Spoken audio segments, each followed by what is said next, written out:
Merry Christmas to everyone. It's our week Ho, 17. ho, ho.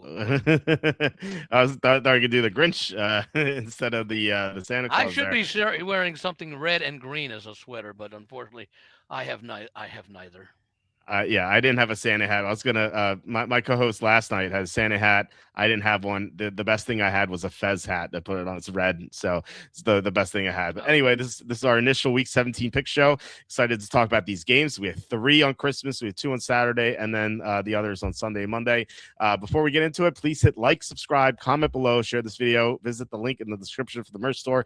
As always, wearing something for the merch store is our May is Wrath Month t-shirts. Kenny's second favorite shirt. Kenny, our co-host on Tuesday, because he was from Minnesota. But you can go to the merch store, buy this shirt as well as all the others. We have a 15% off sale right now. You can change the colors. You could change, the format from t-shirt to hoodie to long sleeve to women's tank top to infant onesie. We have everything here. We have our mugs. We have our apron. We have our baseball cap. We have a lot here. We're going to be adding a lot more in the coming weeks once the football season's over. You can buy my books on Amazon. The most recent one is Durst of the College Years, where I made fun of people at Penn State. A lot of fun to write. And then my first book was The Safety and a Field Goal, which is a top 5 topic book about the NFL. Mostly serious stuff, but some fun stuff too. And please consider super chats, super stickers. That's the best way to support the show. I can't say that enough. And as I said yesterday, Q1 is coming. It is I feel like Ned Stark here at Game of Thrones said a winter is coming. Q1 is coming. That means the ad rates will be plummeting, unfortunately. So if you guys want to keep the show going, that's the best way to do it. We had Kevin Kovac and Can't Make an Eagle helping us most recently. Slew, John Sanders as well, Anthony Jackson. You guys have been so awesome with your contributions. I can't say that enough. So thank you so much, guys. Just really appreciate it. All right. We are joined by Andy Iskoe from thelogicalapproach.com, as you can see on the screen here. Andy, how are you? How's your week 16? I am fine, and I don't remember the second question. How was your week 16? Better forgotten. Okay, I got it. I mean, there were some highlights there, but a lot of surprisings that did not go the way that I expected them to go. But not that there's any comfort in being amongst a lot of people with similar fates, but apparently it was a rough week for a lot of folks. A lot of old time handicapping did not go well, and a lot of current style handicapping did not go well. That's how varied the results were for the most part. But we did have some entertaining games. I mean. Look, we started with that Thursday night game last week with Seattle and the Rams, and we ended up with the Monday night game between Old Man Rivers and the 49ers, who, believe it or not, control their own destiny for the number one seed in the NFC. And well, at least this week, I like their chances. We'll talk about that one a little later. Okay. Yeah, a little later. You're not the only one I heard who had a terrible week, as you said. Tom, unfortunately, he was I think he was like 36th in his own super contest. Ooh. On he was he was 36th and he went 1-4, unfortunately, which really hurt his chances. You could rebound with the 5-0, I suppose, or 4-1 gets him back to where he started, I guess. But it's gonna be tough for him to get into the top 10, unfortunately. You said something that kind of caught my attention. You said old school handicapping did not work. What do you mean by that? Well, like situational handicapping, like the Lions, coming off of the loss with the Right. great situation. I'm trying to. There were a couple of other ones as well where teams were in favorable situations. The Ravens were basically playing to save their season. Yes. Okay, at home against the Patriots, and they had the lead but couldn't hold it, and give New England a lot of credit because they were. I mean, this is not the Ravens team of years past, but they were still stepping up in class compared to many of the other teams they had faced this year. And of course, they came from behind to get that late touchdown to win. So from that perspective, a lot of the situations that have historically been ones that you look for, that you sort of highlight when you start the season. For example, teams playing Arizona, their last home game, and they'd been competitive most of the year. And then they did what they've done so well all year. They've blown leads. They lost half their team to injuries too. Like their defense, they were dropping like flies. It was crazy. It looked like they were going to cover the spread. They started off well, and then Josh Sweat went down, Walter Nolan went down, Garrett Williams went down, Buda Baker went down. Half their defense is just gone, and they couldn't stop Atlanta. So that was unfortunate. I did have the Lions as well. I don't know.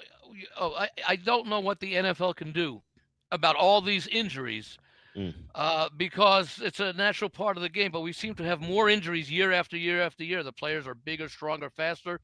I think a lot of it has to do with just the wear and tear on the bodies. And again, we talk about it all the time. But I think what we're seeing is, and of course, you can never conclusively prove that this is a factor or a reason. You could probably conclude it's a factor, and that is having these teams come back 4 days after beating each other's brains out on Yeah. short rest. One of the teams has to travel, sometimes a considerable difference. The body can't heal that quickly, that frequently, that the NFL is asking them to do. It's the nature of the game. It's been a while since I've written my first book, since I've wrote my first book, By the way, when did and they turn written. that one? When did they turn that one into a movie? Again, I'm working on the Maybe the rights. Second one is the one that'll be an interesting movie. That is a little more interesting. Yeah, working on Warner Brothers, just waiting for them to complete the purchase. Yeah, Fred Apparently, Warner and his brother. exactly. No, I'm saying is it's been a long time since I wrote and read my first book, and I believe, and I want to say this for certain. I believe I had some data on Thursday night injuries, how there were more injuries on Thursday night games than regular games. And I say I believe it because it sounds like something I either researched and put into the book, or researched and did not put into the book. I'm not totally sure. So if you buy It's it and like start intuitive to, though. It's yeah, intuitive. Nobody who knows much about injuries other than common sense would say, yeah, if you go banging bodies at the speed and the frequency that they do, obviously it's going to take longer to heal than just 4 days to be back to normal. In fact, maybe you are 35 or 40% healed. Well, compound that week after week after week, or at least 4 or 5 times a season where you're playing on short rest. And we've yeah, talked about solutions many times. Now the NFL would have to go. I wouldn't call it a radical or dramatic restructuring, but they might have to give up some Thursday night games at certain parts of the season. Maybe they have double headers. I think 6 or 7 days of rest is not too bad for the body in most situations. But you're 4 days. Let's say you're playing Sunday. Let's say you're playing a late game Sunday, Monday, Tuesday, Wednesday, Thursday. That's 96 hours. It's not a lot of time between games. not at all. Yeah, we talked about solutions having teams coming up buys playing on Thursday, or preceding Thursday games that can play on Thursday again. Yeah, You can't have it until week 6, because the teams don't play on bye until week 5. But like you said, they can have double headers. They can start a game at 7 and then start yeah. the next game at 9:30. And I think that It's would be wildly popular too. I mean, I don't know what the ratings were, but I have to believe the ratings for the Monday night doubleheaders that they do at the start of the season have to be pretty good. Now, the only problem is the NFL, in their infinite stupidity, decided to start one game 1 hour ahead of or 90 minutes ahead of the other, rather than playing a full game and then starting another full game.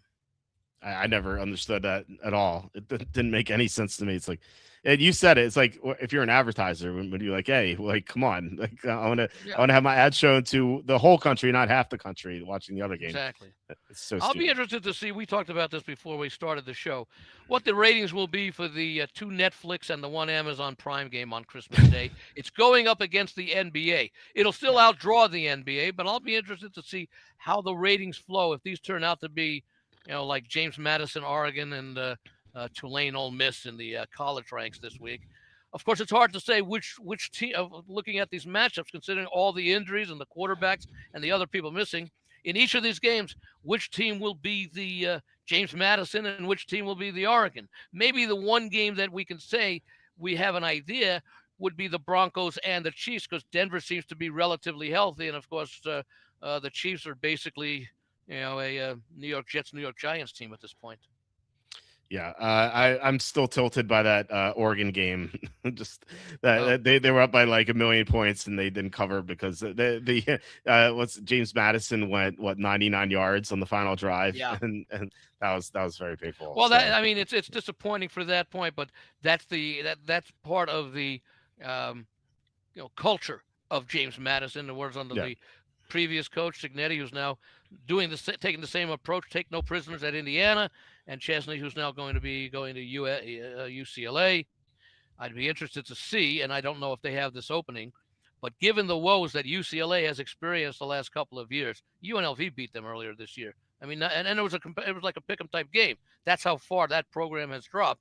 That I would be interested to see if there could be a game scheduled between UCLA and James Madison in the regular mhm. season in 2026, because the new coach will be uh, the former JMU coach for the 2 years succeeding Signetti will be the UCLA coach after the bowl season is over. Yeah, that'd be He's probably interesting. there now. Yeah. Yeah, I'd be interested. That'd be interesting. Yeah, I made the mistake of betting UNLV yesterday. that didn't Yeah. work out too well. The 6.5-point I favorites don't to know what lose was outright. more surprising, the fact that they didn't win or didn't cover, or the fact that it was such a low scoring game. Yeah, What was the total in that game? Let me see. I have that here somewhere. I forgot what the total. It wasn't like 13-7, wasn't that the finals or something? But I think the UNLV is total. Yeah, let me see it. The total in the game was 65. wow. It was actually That's up from 62 and a half. 17-10 was the final. 17-10. Not even half. That's pretty No. wild. That's pretty crazy. So, all right. How about we get into the week 17 games? Of course, there are 3 games tomorrow or today, depending on where By you're the watching. way, anyone who hits a 3-team parlay on tomorrow's 3 NFL games should get paid double. Well, sometimes you do get those 50% bonuses, not 200, but or 100. It's Well, I'm 50% just bonus. saying, because when you look at the matchups, and you can call each of these games to a great extent the backup bowl. It's ugly. I mean, this is a slate that's Josh Johnson. Excuse me. By the way, Yeah. starting before the season started, these look like 3 great matchups. I haven't seen yet. I don't know when they. I think maybe tomorrow morning is the deadline. I think 9 a.m. for Survivor. I'd like to see what the 10 contestants do as far as picking them, because many of them saved either the Cowboys or the Commanders for this week.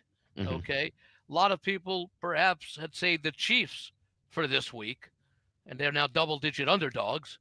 Yeah. And they probably used 2 or 3 of the other teams. Yeah, hopefully someone has the team available, because that guy who was Yeah, but- surprised that there was a Thursday or Thanksgiving slate. What if someone that doesn't know that there's a Christmas slate? Yeah, just Well, has no teams he available. probably was made aware of that when he realized about Thanksgiving.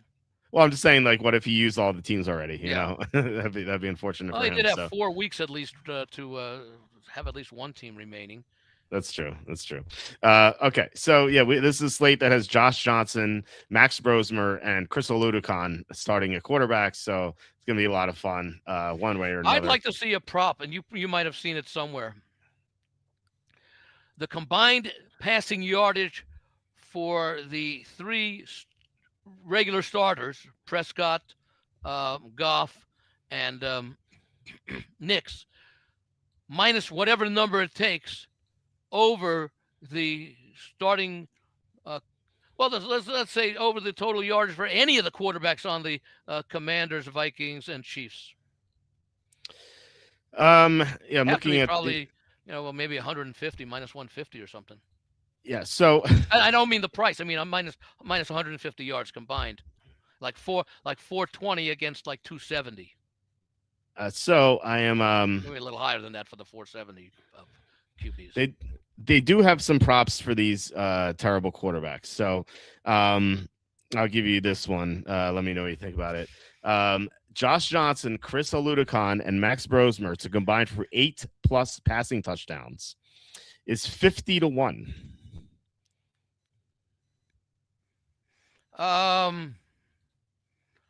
I would have to.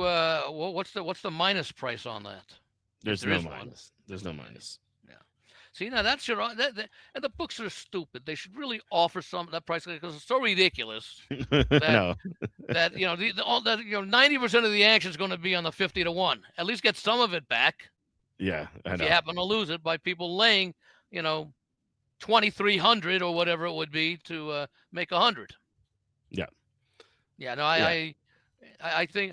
I mean, if you want to make it more of a competitive number, maybe you make it 5.5. 5.5. Because not all touchdowns are going to be passing touchdowns. There could be some running touchdowns in there as well. That's true. How about 6? Johnson, Oludekon, and Brosmer to combine for 6 touchdowns is plus 750. Passing or passing and rushing? Just passing. So they have to average 2 passing touchdowns each to get that. That's what'd you say? Plus 750? No, because you got to hit 3 for it to be a win. For one of the quarterbacks at least has to hit 3 or more. Yes. Yes, you get two each for the push. That Now, feels so now bad. they are going against a what's that? If you got two each, you'd feel like you did great, but that was still a push, and you don't Yeah, win. exactly. Now you Yeah, do have one going up against the Cowboys defense. right. You have another going up against the Lions defense, Hmm. and then you have another going up against the Broncos defense, which will be tough. Yeah, So, I could see who's starting for the Chiefs tomorrow. Chris Ludicon. Okay, um, yeah, he might have trouble getting one. Yeah, I have trouble getting zero. This guy's so bad. Well, no, at least Uh, he starts with zero. I know. I'm just saying that like By the way, negative. they ought to make a prop, Yeah. and this would be I mean these are so hard to handicap anyway, but if you throw a pick six, that gets taken off any touchdowns you get Mm, offensively. So if you that's throw two interesting. touchdown passes and a pick six, you get credit for one touchdown. That's interesting. I like that. I like that a lot. Yeah. Smitty, real quick, asking if Kittle doesn't play, who do you pick for tight end? Juwan Johnson, Colson Loveland, Brenton Strange, and Michael Mayer. I would go with Strange. We just saw what Kittle did to that Colts defense. He had 100 yards, and Trevor Lawrence is playing insane football right now. So I'd go with Strange. So good luck, Smitty. Hope you win your championship. Okay, so let's get to the games here. This the spread's like a runaway freight train. It's up to 9 in some places, 9.5 even at Fanatics. Wow. 9 at Bet365. It's 8, still 8.5 in some places. This was what 5.5 or 6, but when it was announced, although I kind of didn't know that Mariota's gonna be out, but it's gonna be Josh Johnson. Well, He's a the million years old. advanced line a week ago was 3. Yeah, right. When Mariota, and it kind of made sense because the Eagles are what 7 over the Redskins, and Yeah. so the Cowboys substantially worse than the Eagles. So 3 or 3.5 made sense to me. But yeah, it's up to 8.5, 9, 9.5. If you told me that the Cowboys would show up to this game fully prepared, and Yeah. by the way, I'd post the injury report here on the screen, but neither Dallas nor Washington posted their injury reports on the website. The other 4 teams playing on Christmas did, but these teams did and did not. And Washington all year has not updated their website for the injuries. The only team. So I can't do. I'll do that for the other games. But for this game, like you said, if you tell me Dallas is going to show up, I think they'd win very easily. But I don't trust their motivation, given that they were just eliminated from the playoffs and it was like 5 days ago now or 6 days ago. But I really don't trust them to show up for this By the game. way, have Yeah. you done any? Just excuse me for a moment. Have you done any research? And it's a limited sample size, but when teams play on both Thanksgiving Day and Christmas Day in the same season, Hmm. I have to now. I don't know the answer. My gut would say, and here's again intuitive here, that the teams that have to play on both holidays probably don't do very well on Christmas because they're playing on another family holiday after already doing it a month earlier. So the Cowboys are in that situation. The Lions are in that situation. And Chiefs. And the Chiefs are in that situation. Yeah. It's interesting. Yeah, it is. It would be a small sample size because Christmas. I mean, before like a few years ago, teams Yeah. would seldom play on Christmas. It would Now, be easy for you to research if Thanksgiving were played on a specific day because you could always say teams that played on, November 23rd and December 25th. How do they do? right, But you can't right. do that unless you go back and unless your database is marked for holidays like Halloween, which I would doubt. No. Well, you could do. I don't know if you could do date. That'd be No, tough. I'm sorry. Halloween is a fixed date holiday. Yeah, I'm sorry Right. on that one. Yeah. I'm sure you could Google Christmas NFL games, and they'll give you a list of all the results. I'm going to Like speak to maybe we Mr. could. I'm going to go on mute and I'm going to speak to Mr. Google. Okay. All right.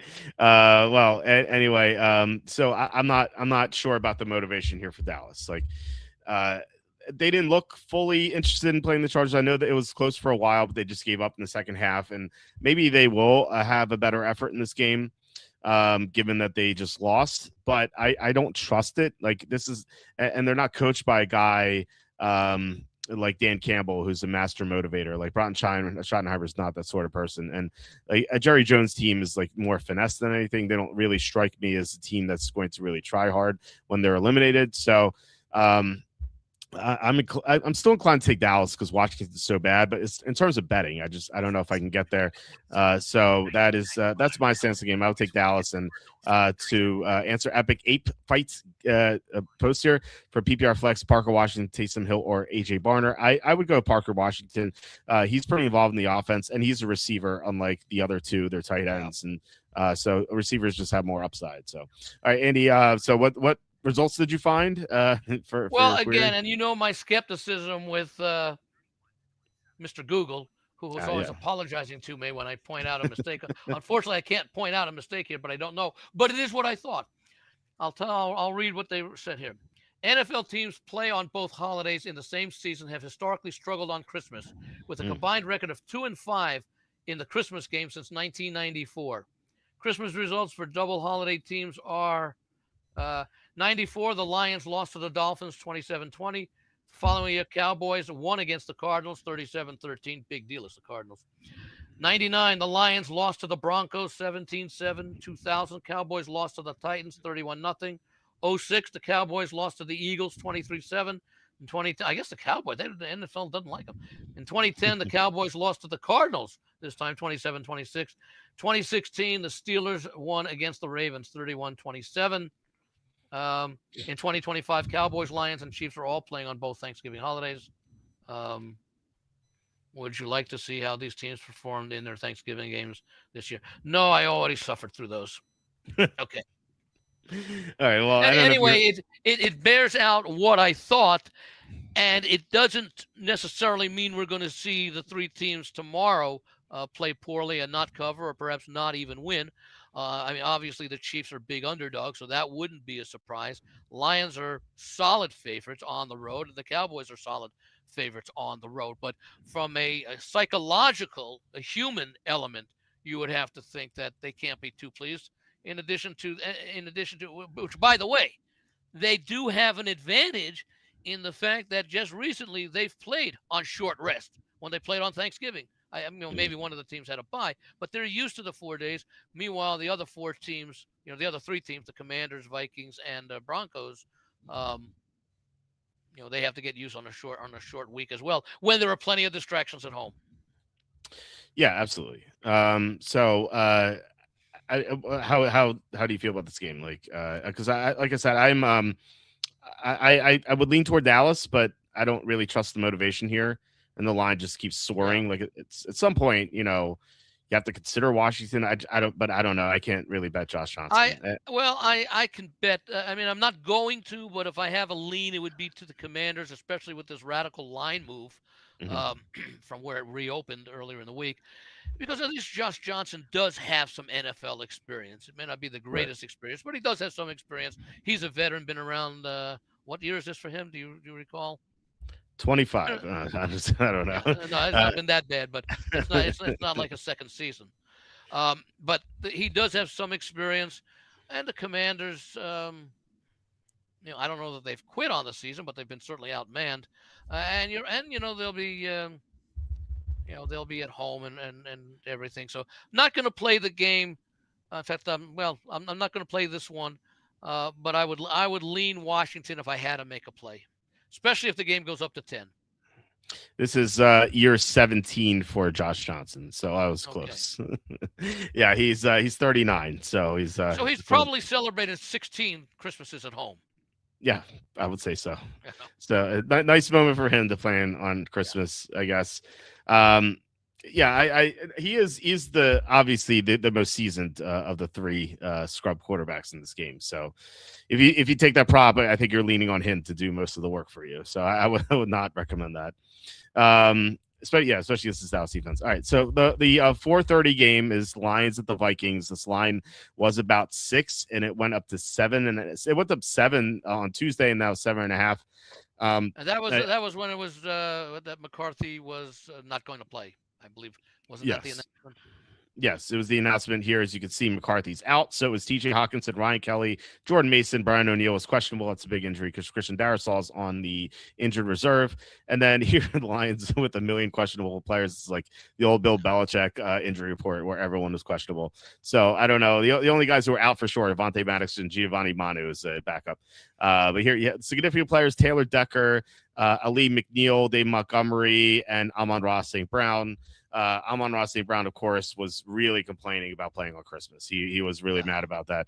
Well, and it should be. I think anybody who played on Thanksgiving, the NFL should not do this to Yeah, any team ever again in the future. yeah, They really yeah, shouldn't. absolutely, I mean, absolutely. yeah, we care about our players. Yeah, you care about them missing perhaps two of the top three family holidays of the year, and it would be 3 out of 3 if you played the NFL on Easter. Yeah, right. No, they would definitely have games on Easter. They'd expand the season to have games on Easter. So no, I totally That agree with wouldn't that. be I a think that wouldn't be a bad thing to spread the season out because it would eliminate a lot of those issues we're talking about with the injuries. But that's I won't say it'll never happen because there's still 9,000 years of humanity left, I guess, or so. But that's it. I would say it's unlikely in our lifetimes. Yeah. Well, maybe I'll have some games on Mars, and the gravity there is a Yeah. little less here. They could jump higher. So anyway, Jerry Rice would catch 18,000 yards of receptions. yeah, guys had like Unbelievable. 70-inch verticals. It'd be Yeah. pretty cool. Anyway, Saquon Barkley, jumping over the player last year would draw a yawn. yeah, that'd be commonplace. It'd be like an average play, like, really. Anyway, so I initially was going to be pretty strong on the Lions here. Max Brosmer, however you want to say it. Like he is awful. He's played 6 quarters. He scored 3 points, and 2 of those quarters came against the Giants. So this guy's really not that good. Although the other 4 quarters, to be fair, against Seattle, one of the best defenses in the NFL. And here he has the Lions, who have just an atrocious defense. They couldn't stop anything the Steelers are doing. Not one bit. The Steelers looked like the greatest show on turf last Sunday. It was embarrassing, and I don't know how they fixed it. They have all their players in the secondary are out, and they also have some other injuries too. So if the Vikings have any semblance of a solid quarterbacking, like they should score a lot here. But the problem is they don't. Brosmer is someone you can't trust. But and here's the thing, like I said, I was initially considering a big play on the Lions. So I don't know if I can do that. The Lions are a team that got throttled by Minnesota's defense last time. Jared Goff looked like he was clueless against this defense. He was pressured a lot. He looked awful. That's Flores who Yeah, yeah, faces him twice a year, and it's only a matter of time, I would think, although we don't know with the NFL behind the doors, a wink, wink, nod, nods, if he'll get another head coaching chance. He actually did a decent job oh with yeah, the Dolphins. What is it? They started like 0-7, and he came back, and they were a competitive team for the latter part of the season that year. So yeah. I think is that lawsuit still going on? I'm not sure. I remember having the Dolphins under win total that year, and I felt so smart when I was on 7, and they went over the win total. So that was unfortunate. But anyway, Well, one thing, whether he gets a head coaching job or not, he can coach defense. oh yeah, he's fantastic, and Jared Goff is a guy who really struggles when under pressure. And all quarterbacks are worse when under pressure, but Goff especially is just far worse. So he's going to see a lot of pressure in this game. And unlike last year when he beat Minnesota twice, he doesn't have the same offensive line. So this is another tough one. Or the same defensive support. Sure, right, exactly, yeah. So this is a tough one. Like I said, initially it was in the Lions. I think I'm still on Detroit for no units just because I don't trust Brosmer at all. But I can't get myself to bet this game. What do you think about it? Well, let's give kudos to Dan Campbell, and I think a lot of people are starting to say that Lions will never win a Super Bowl with him as coach. Last week, they're down 3-0, first and goal from the 4 early in the game. Mm-hmm. Fail. Well, let's go for it on 4th down instead of take 3 points. Fail.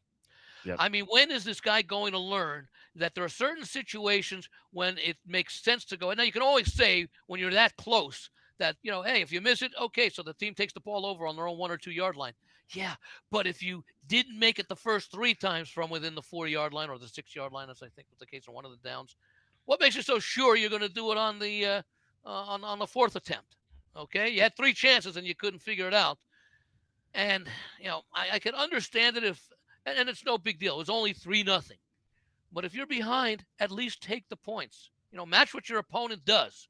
There'll be other opportunities where you're going to be able to go for it, and it makes a lot more sense. The players will be a lot more worn down on the defense that you're going against later in the game.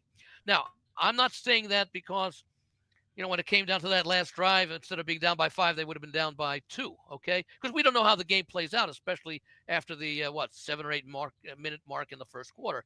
But the still is that your aggressiveness sometimes. I mean, and you would think that even again, it can't get much worse unless it's in the Super Bowl. What he did in that game against San Francisco in the NFC Championship. You know, Yeah, you yeah. know, he knows it all, and I admire the approach. I disagree with the timing of it. Of course, and I don't know what the analytics say, and I don't care what the analytics say because the analytics are not human; they're numbers, okay? And Hmm. they may be more applicable if you're a team like the Jets or the Giants who can't convert a 4th and 1 anywhere on the field, versus a Hmm. team like Detroit that at least has the potential and has shown the ability in the past to do so. Analytics are nice in the aggregate, perhaps, but you're still made up of individuals. If you're going to use analytics, okay, and again, I love analytics in many cases, but I say they should be a guide, not a Bible. At least break it down because of the various teams involved, because not all teams are equal. And a lot of that has to do, yeah, somewhat with the players, but also with the coaching that these teams get. Why is Philadelphia so good, at least historically, on the tush push? Because they've obviously figured something out. Now other teams are starting to catch up a little bit. The officials are being a little sharp as far as calling penalties on false starts and everything. But to say that this team has a 35% of success, well, let's say the league average is 55% on. I'll just throw out an example: 2-point conversions. Okay, Hmm. it's a limited size, but there are some teams that are at the low end of that spectrum. Maybe they don't hit more than 33% of them over the course of maybe 18, 20 attempts during a season, and other teams that might be 65, 70%. To say that the league average is 50% is nice to know, or 55%, where the coach could say, well, it's a 55% probability. Yeah, but not for your team, coach. Right. You're in that 33% group. So that's the problem that I sometimes have with some of these coaches who are overly aggressive. And as I've said before, analytics are an excuse for the coach to use when the numbers say it should work and it fails. We Yeah. played by the book, quote unquote, and the book is no longer football strategy; it's numbers. But the numbers can be misleading or improperly used. As far as this game goes, I'm not going to be playing this game. I initially wanted to make a case for the over in this game, and it still might go over because we could see sloppy play on the part of Minnesota as far as the quarterbacking goes. Um, and they are going up against still a relatively weak defense compared to what we saw, say, for the first half of last season from the Lions. Um, at the same time, the Lions are virtually. What do they need to do? They need to win 2 and have Green Bay lose 2 or something like that Yeah, they need 4 things to happen. to make the So playoffs. yeah, yeah. Yeah, and I think Campbell is going to challenge. Yeah, but again, last week was such a game where it was, and again, yes, he had a great record, winning off of a loss, coming back and winning. But that was not the key to the handicap. It was a nice factor. It's nice to know. But the factor is that was basically a playoff game for them, much like it was a playoff game for the Ravens last week, and they Hmm. failed. Okay, Hmm. you wonder what the mindset is of the Lions if they can put it behind them and say, well, you know, it's the old. So you say there's a chance, might be 0.5%. If they take that approach, the Lions should be able to beat the Vikings. But then again, as far as I know, Brian Flores is going to be on the other sideline. He's going to take this game seriously, and he's going to, say to the Vikings, hey, you know what? We're not going anywhere. Let's go out. Let's give our fans a nice little Christmas present, a nice little win over a team, that was the #1 seed last year, and we will be 2 of the reasons why they're not in the playoffs this year because we will have swept them. I don't know if that'll happen, but if I'm going to base on what's on the field, if I were to play, I'd probably play the over before I play the side. I'd still have to play the Lions because of the quarterbacking situation with the Vikings. I do think you're on the money there with the motivation. Like you can't say, "Oh, Detroit's going to win this game or cover because of they need this game." Minnesota, this is their Super Bowl. Like, this is their chance to Yeah. knock the Lions out. They would love to do that because the Lions knocked them out of the 1 seed last year. This is, even though they won earlier this year, this is a revenge game for sure for them, and I'm sure they'd love to do it. If I had any confidence in their quarterback, I would take Minnesota. I just don't. Yeah, I would as well. And let's see what happens next week if McCarthy plays. They're hosting Green Bay, Hmm. another division rival. Yeah, yeah, It would have been a stronger play on Minnesota if this was their final home game tomorrow, but it's not. right. Okay. I mean, it would be a stronger play if you could back the quarterbacking. Yeah, yeah. I think we agree. We're just on opposite sides. But I don't like Yeah. this one at all either. So yeah, we agree not to play this one. I should say. All right, the next game. Real quick, we had a question here. Smitty asking: start 2 receivers, Sutton, T Higgins, I assume, Olave, and Jacoby Myers. All 4 seem really good to me. They're all 4 great options. Myers, But I mean, look, he's playing with the hot team. yeah, I love Jacoby Myers. I draft him a lot in And he's going up best against a team that can't be playing with great confidence right now. No, the Colts are missing both starting corners. But all 4 have great matchups. So I think of the 2, the Sutton and Olave are the number Well, one the thing with receivers of the season. Olave is they're playing a team in Tennessee that is playing very well right now. Yeah, Tennessee worse against the pass and the run. So I think they all have Now, great over what time span is that? Is matchups. that for the season, or is it, Since let's say, the last 4 or 5 games when they've actually improved their play after the first since 8? since Jeffrey Simmons came back. Simmons came back to improve the run, and they've been a lot better against the run with Simmons, but they still can't cover. So anyway, I think they all have great matchups. But like I said, Sutton and Olave are the 2 number 1 receivers for the teams. So I would trust that over anything. But I don't think you can go wrong with any of these 4. Sorry to give you like a I wishy don't know. I washy would, I would, answer. I would think Higgins would be a good play. Oh, they're all great plays. I think they're all Yeah. great plays. Going up against an Arizona team that, Yeah. you know. Yeah, I mean Arizona missing a lot of play, a lot. Well, not only of that, defense. Bengals are. I mean, they had that one blip against the Ravens in the revenge game for Baltimore when they Mhm. needed to win, and they came through in that one. But the other 3 games, Cincinnati's played very well. Even the defense has played well. Yeah, no, I love Cincinnati last week. Had them Yeah. for a big play. So yeah, Heck, if you're Cincinnati and you give up only 24 points, you should win those games, but they didn't. That was yeah, a game where the Ravens played, I guess you could say, arguably their best game of the season, even considering the opposition. They seem to be functioning very well in that game, but that's proved to be a blip, as we saw last week. yeah. Out of the 2 you didn't pick, would you start one of them over Aaron Jones in the flex? If it's PPR, yes. If it's not PPR, then it's close. Jones has a great matchup. You saw what the Pittsburgh run defense or the Pittsburgh running backs did to the Lions last week. But I still would go with those receivers. All those receivers have great matchups. So of the 2, I think I agree with Andy. I think Higgins is the way to go. Myers is a guy who's really good in real life, but not as good in fantasy. He's still good in fantasy, but just don't get me wrong. But he's much better in real life. The Colts pass defense against the position? Oh, terrible. I mean, they both starting cornerbacks are out. So we just saw Jawan Jennings have a great game. Kittle, of course, was a monster. So but the thing is, like, they Brian Thomas Jr., there's Strange, like, a lot of weapons there. I look, I'm not saying Myers is a bad play. I think he's a great play. I think but if I had to order the 4, I think he'd be my number 4. But like I said, I've drafted him a lot playoff best ball, so it's not like I don't like him. So I would go with Sutton, Higgins, and Olave as your 3 starters there. But like I said, it's especially if it's PPR, but it's super close. So good luck, Smitty. Okay, let's get to the Broncos and Chiefs game. This line is 13.5. There's 13 at BetMGM. So if you wanted to get a small advantage there for the Broncos, you can get -13. So this is the one game I am going to bet. Outside of live betting props and stuff. I don't see how you could make a case for the Chiefs. Like they seem to have quit. Like they didn't show any effort against the Titans. They lost 26-9 against the Titans. Like the Titans. But I think they scored. Didn't they score 2? Didn't Tennessee score 2 late touchdowns in that game? Yeah, but they weren't doing anything offensively. It's what I mean. And I think naturally you would look at the under in this game, but that's just too low to play under. Yeah, sure.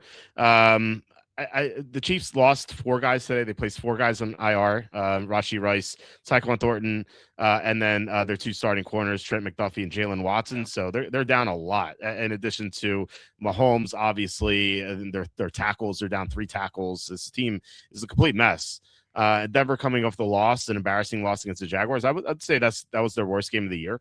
At least their worst. Yeah, I mean, I was about to say Well, like it's hard to say it's hard to say it's the worst game of the year that they've lost because they've only lost 3 games. I was just But about I to mean, say like you could argue against the Giants was a pretty bad or game that they got or fortunate.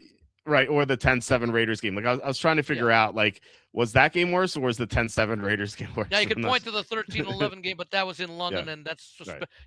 that's like murder with special circumstances. Exactly. So, yeah, no, they one of their worst games of the year, I would say. So I would Yeah. expect them to play better here. It's a big game, obviously, because they I could think that game maintain their said number more one. about the Jaguars than it did the Broncos. I think so too. And I your and your agree with and that. your Super Bowl field. What'd you get them at the Jags? 20-1. Good price.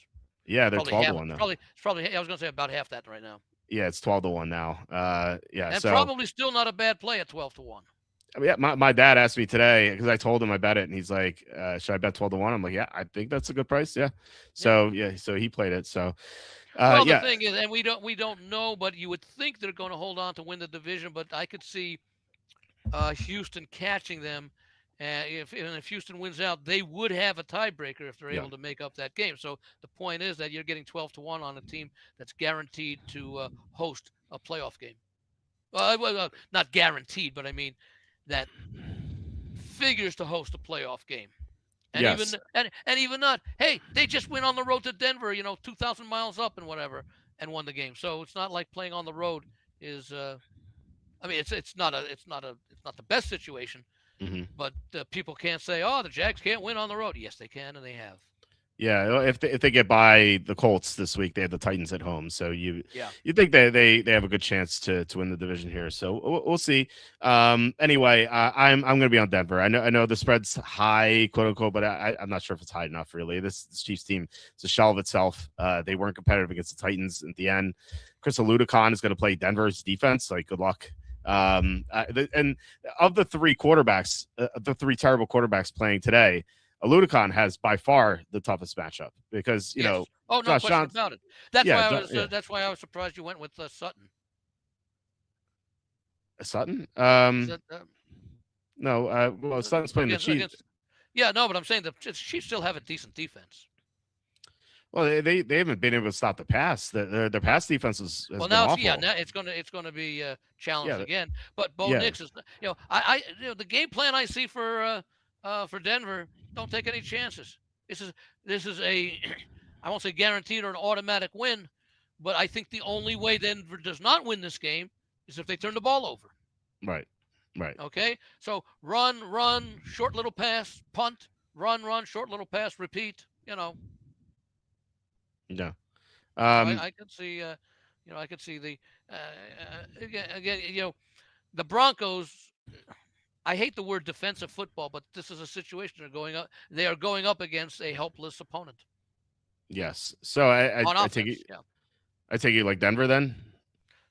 Uh, no, I'm not playing the game. I would take the Oh, points with the Chiefs because I don't think the Broncos have to be overly aggressive to get the win. okay. Getting the cover might be a little. I think Denver says, you know what, if we could, excuse me, if we can get a touchdown and 3 field goals, we're going to cover the spread. Yeah. They can win this. I mean, at least on the surface, they could win this game with one. They could cover this game with 1 touchdown, and you know, I guess they would need at least 3 field goals to get to 16. Yeah. I'm just looking at the Chiefs defense with the both cornerbacks out. Seems like such Well, a good matchup for Denver. And then Aludicon, like if Denver could score, you're gonna have if Aludicon I'm trying to make a Denver, I comeback. Yeah. want to run the ball and eat as much clock as possible because it should be an easy win, and the fewer plays, the less the injury risk. Yeah, that's true. Yeah. Okay. Especially because they've got a tough game up next week, which in theory could decide the division. Yeah. That's the Good. Chargers. Right. Yeah. No. I'll be on Denver, but yeah. This Yeah. this could be a shortened game for sure. Yeah, I can't discourage anyone who wants to play Well, I would say almost either side. Number one, because it's a huge underdog for the Chiefs, but the Chiefs haven't been the Chiefs all season, and now they're without, the number one Chief. At the same time, yeah, if Denver wants to get aggressive and make a statement, I don't think they really need to make a statement. Their first 15 games have made a statement for them, Right. although some people will, downgrade them.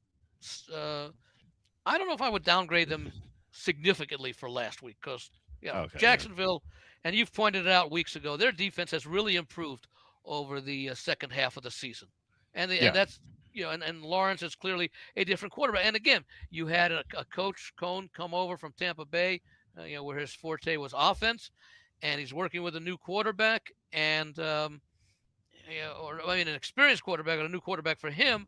And we've seen that progress. We talk about Coach of the Year, and everyone's giving it to Vrabel. Jaguars win out. I don't know. Yeah. I don't think it's Yeah. that clear. If the Bears win out, if the Patriots win out, if the Jaguars win out, and if who's the other one that I'm leaving out there? Um, You said let me think. Patriots, Jaguars. Did you say Broncos? Um, I'll put Broncos, but I'll say yeah. Let's say Patriots, Bears, and Jaguars win out. Bears. Okay, Bears. Yeah. Yeah, um, that I could make a case for the Jacksonville coach getting the award. Yeah. Mainly because he will have done it with an NFL quarterback, a number one draft choice, who had not lived up anything close to what he was, and now over the last part of the season, he's showing he that he it made sense for him to be a number one pick because he had that kind of potential, which finally been realized. Yeah. That's definitely for sure. So, yeah, it's the tough call for Coach of the Year. I'm glad I don't have to vote on that. So Butter says, Merry Christmas, Walter and Andy. Always appreciate the sharp betting knowledge from Thank you, both of you. Butters. Yeah, Merry Christmas to you too, Butters. Looking forward to our shows later in the year. Butters is one of the golf guys we have on during the season Oh, to handicap the four majors. So and plus he fills in for Kenny for fantasy when Kenny's not available. okay. So yeah, Butters, great guy. I always love talking Butters. Butters is sharp too. So anyway, so yeah, Merry Christmas to you and A everyone lot of else. just judging from the questions that I see pop up on the screen, a lot of sharp viewers and listeners. Yeah, I think we have a very smart viewership, like by far. I've seen other shows. Like I listen to random shows when I'm walking my dog or going to pick up my son from daycare, Mhm. and some of the questions I see are just like, do you guys even watch football? I do think that we have the best viewers for sure. So thanks, guys. Merry Christmas to everyone. Okay, let's get to the Saturday slate. There are Yeah. two By the way, games. Go ahead, go ahead. Yeah. just to repeat my thoughts on this game, I really have no play in the game. Uh, I could see it being an under even at 36.5, but you can't bet that number because 37 and 38 are so critical numbers in relatively low scoring games. And I think I would take the Chiefs only because of the fact that Broncos, it's a rivalry game, so the Chiefs are going to, Chiefs would love nothing better than to knock the Broncos out of the number one seed. Now, whether they have the talent and ability to do it is questionable, but I think this will be a game that, where does Kansas City play next week? I To think play they're the at Las Raiders. Vegas. So this is their Yeah. final home game, and the crowd will show some sort of appreciation for what they've done over the years. So there could be a little bit of an emotional charge that the Chiefs get. Not enough for me to make a bet on the game, but if I were to bet the game, if you gave me your $11,000, your normal bet size, and said I had to bet it on this game, Walt, I'd put it on the Chiefs. I wish that was Oh, my normal either website. that or I'd say I'll pocket it, try and get it back from me. No, um, no, I would put it on the Chiefs, but I don't have to make the play. We say it all the time. It just so happens that I'm not going to be in action in any of these games tomorrow, Right. and it's a coincidence that they're all on Saturday because if these games were spread out over Sundays, Thursday rather, that if they were spread out over Saturday, Sunday, and Monday, I'd have the same opinion on these games. Yeah, so you don't have to worry about submitting your card early for the contest. So Yeah. um, I I only like Denver, so I'm not going to do that either. I just Yeah. if I like two of the games, I'd consider it, but only one, I'd lay Now, I off. don't have it in front of me, but has Denver won a game by? I think they've won at least one game by 13. That was that home Monday night game against Burrowless Cincinnati early in the Yeah, they season. they they beat Dallas 44-24 as well. I Okay, believe that was the yeah, score. So they've had a couple of these wins. Not too many though. A lot of the games are close. yeah, yeah. Um, And it's one thing to win by double digits; it's another thing to be expected to win by double digits. that's definitely true. Okay, let's get to the Saturday slate. We have Texans at the Chargers. The Chargers are favored by 1.5. The Chargers continue to have offensive line injuries. They lost Jamari Salyer last week. He was playing tackle. He was like the third string tackle. He actually was not doing that badly, but he got hurt. And then some guy named Austin Deculus came in. Evan and I were making fun of this guy a few weeks ago, so he's back. But yet the Chargers still won, and not only did they win, they won it in blowout fashion. So And that's why it's at some point, don't we have to stop and say that yes, they've had these issues, but it's not affected their ability to win games. yeah, I think Now, you have it, to. it, Yeah, it might yeah, against a team like Houston because they're an elite defense. right. But It's I mean, against other teams, Harbaugh's just such a great coach. yeah, I mean, even with the injury, he can get this team to the Super Bowl, just oh, like he yeah. did in the second year at San Francisco. Yeah, for sure. But when you're playing against Dallas that has no pass rush, it's not as much of a factor. But when you're playing Houston's defensive ends, Yeah. it's a much different story here. So that is why I think I would take Houston. Houston has just played a poor game last week. They almost lost to the Raiders, and they were considered. I think they were road favorites to open the week, or at least on the look ahead, if I'm not mistaken. They were minus Let me one and a see. half on they were minus 1.5 on the look ahead according Well, to like what are FanDuel. you talking where for this game? Yes, on FanDuel, Houston was minus 1.5 last week. Let I me don't see know if what they that's were. different at the Westgate. Let me see what they were at a sports book that knows something. Um, let's see.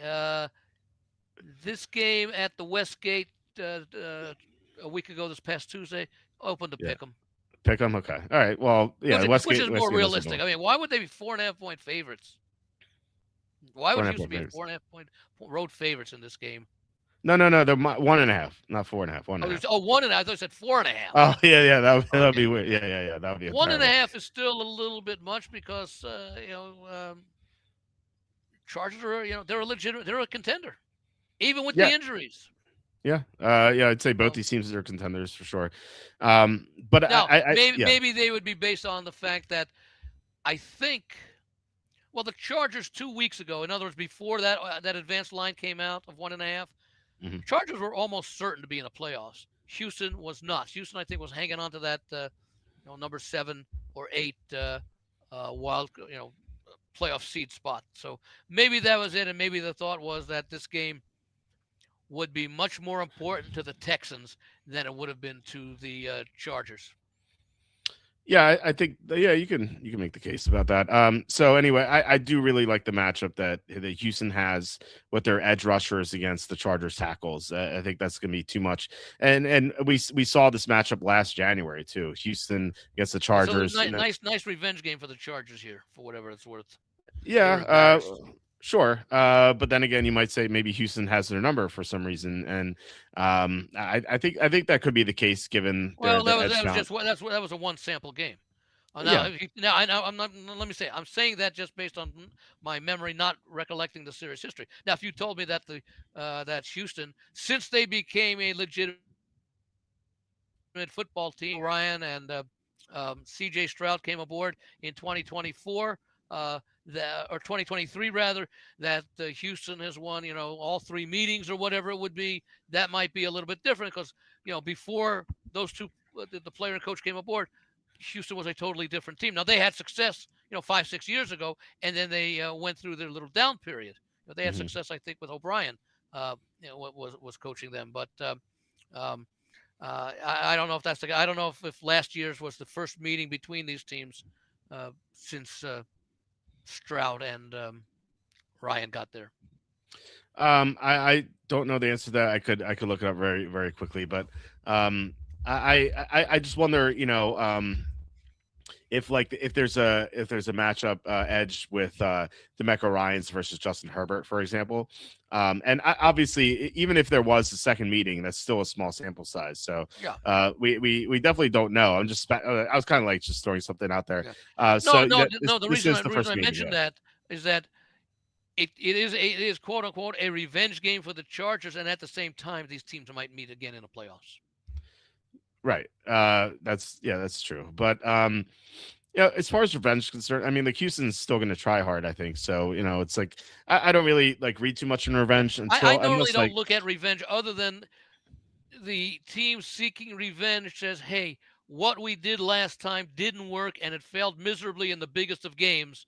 We've got to try and do something different that this opponent, in this case Houston, will be totally caught off guard." yeah. What, in other words, they will take their coaching staff. The Chargers coaching staff will take the mindset of, "What do we expect Houston to be doing game plan wise to prepare for us this week?" Right. They'll probably will use what worked last year in the playoffs because it worked so well. So we've got to be prepared to come with with a game plan. Number one that they're not expecting, and one that we can change up as the game progresses. Hmm. Yeah. That's for sure. Although they are restricted by what they have, and what they have is their fourth and fifth string tackles. So it's pretty bleak for that reason. And also, they're going to be down Denzel Perriman, their linebacker who's suspended. He's a big run stuffer. Whenever he's out of the lineup, they struggle against the run. Now, Houston doesn't have a great running offense, but Woody Marks could be back and give him some juice. They had nothing at running back last week with Jawar Jordan and Nick Chubb, but if Woody Marks is back, I think he could have a decent game here, kind of like Joe Mixon had against the Chargers last year in the playoff game last year. So I'm leaning toward Houston.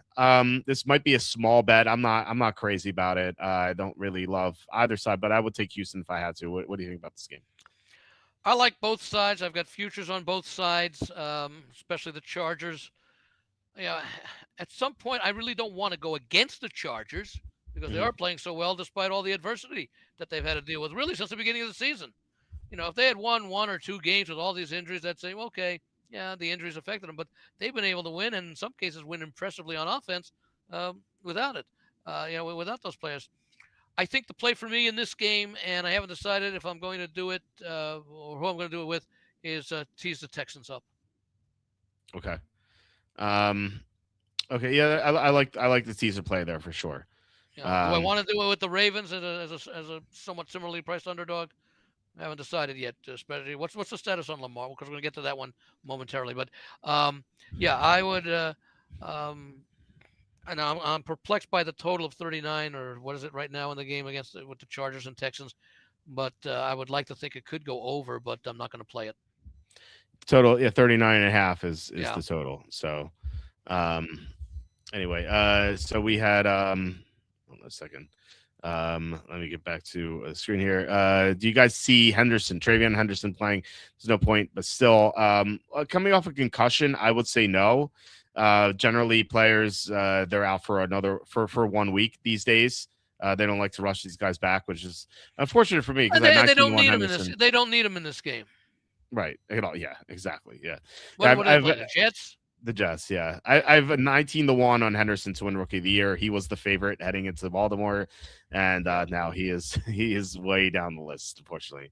Texas defense is the last unit I want to see with depleted front I line. think that in fact what I would do is I would rest Hendrickson this game, play him in Week 18 Hmm. against Miami because they're not going to be playing in Week 20, the wild card round, or 19, the wild card round. So you don't have to worry about rest if he doesn't play. Uh, you know, Week 17, Week 18, and the bye week.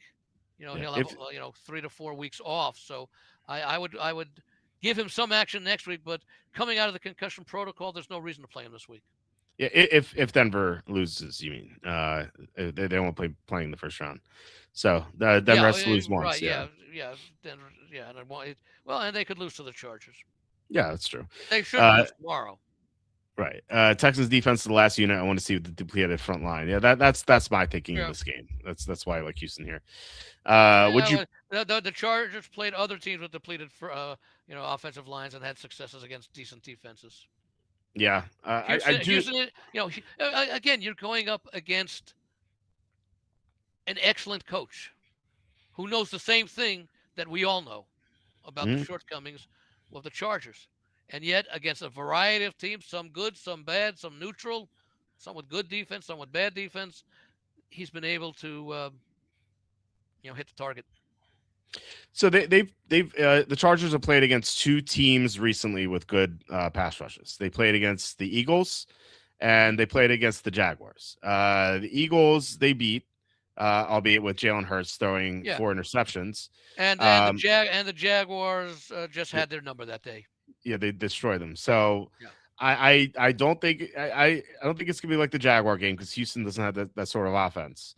I think it could be like the Eagles game. Like Houston is like like maybe Houston has a chance to win, but Stroud's not good enough, and the Chargers find a way to win by 3. I could see that happening, yeah, or I could see Houston winning by 3. I think this would be a close game either way. yeah. Well, that's why I like the teaser in this game rather than asking Houston to win. Although, see, I don't know. Most teams draw, attend LA games well. I don't know if that's the case with Houston, what their fan base is as far as traveling and everything, especially on Yeah, Christmas week. yeah, yeah. They haven't been around for that long. Although I mean, it's been 23 years already. I'd say Yeah, they they haven't been around have, that long. but I Like mean, quarter of a recently they century have. Yeah. almost. Oh yeah. Yeah. That's crazy. Where's the time gone? I But remember them but in I mean, season. has well, I imagine when they were good in the middle of the teams that they won a couple of playoff games at some point. Yeah, the Deshaun Watson Yeah. years, or even before the Matt Schaub years, they won some games too. Yeah. Um, In the yeah, playoffs, I mean.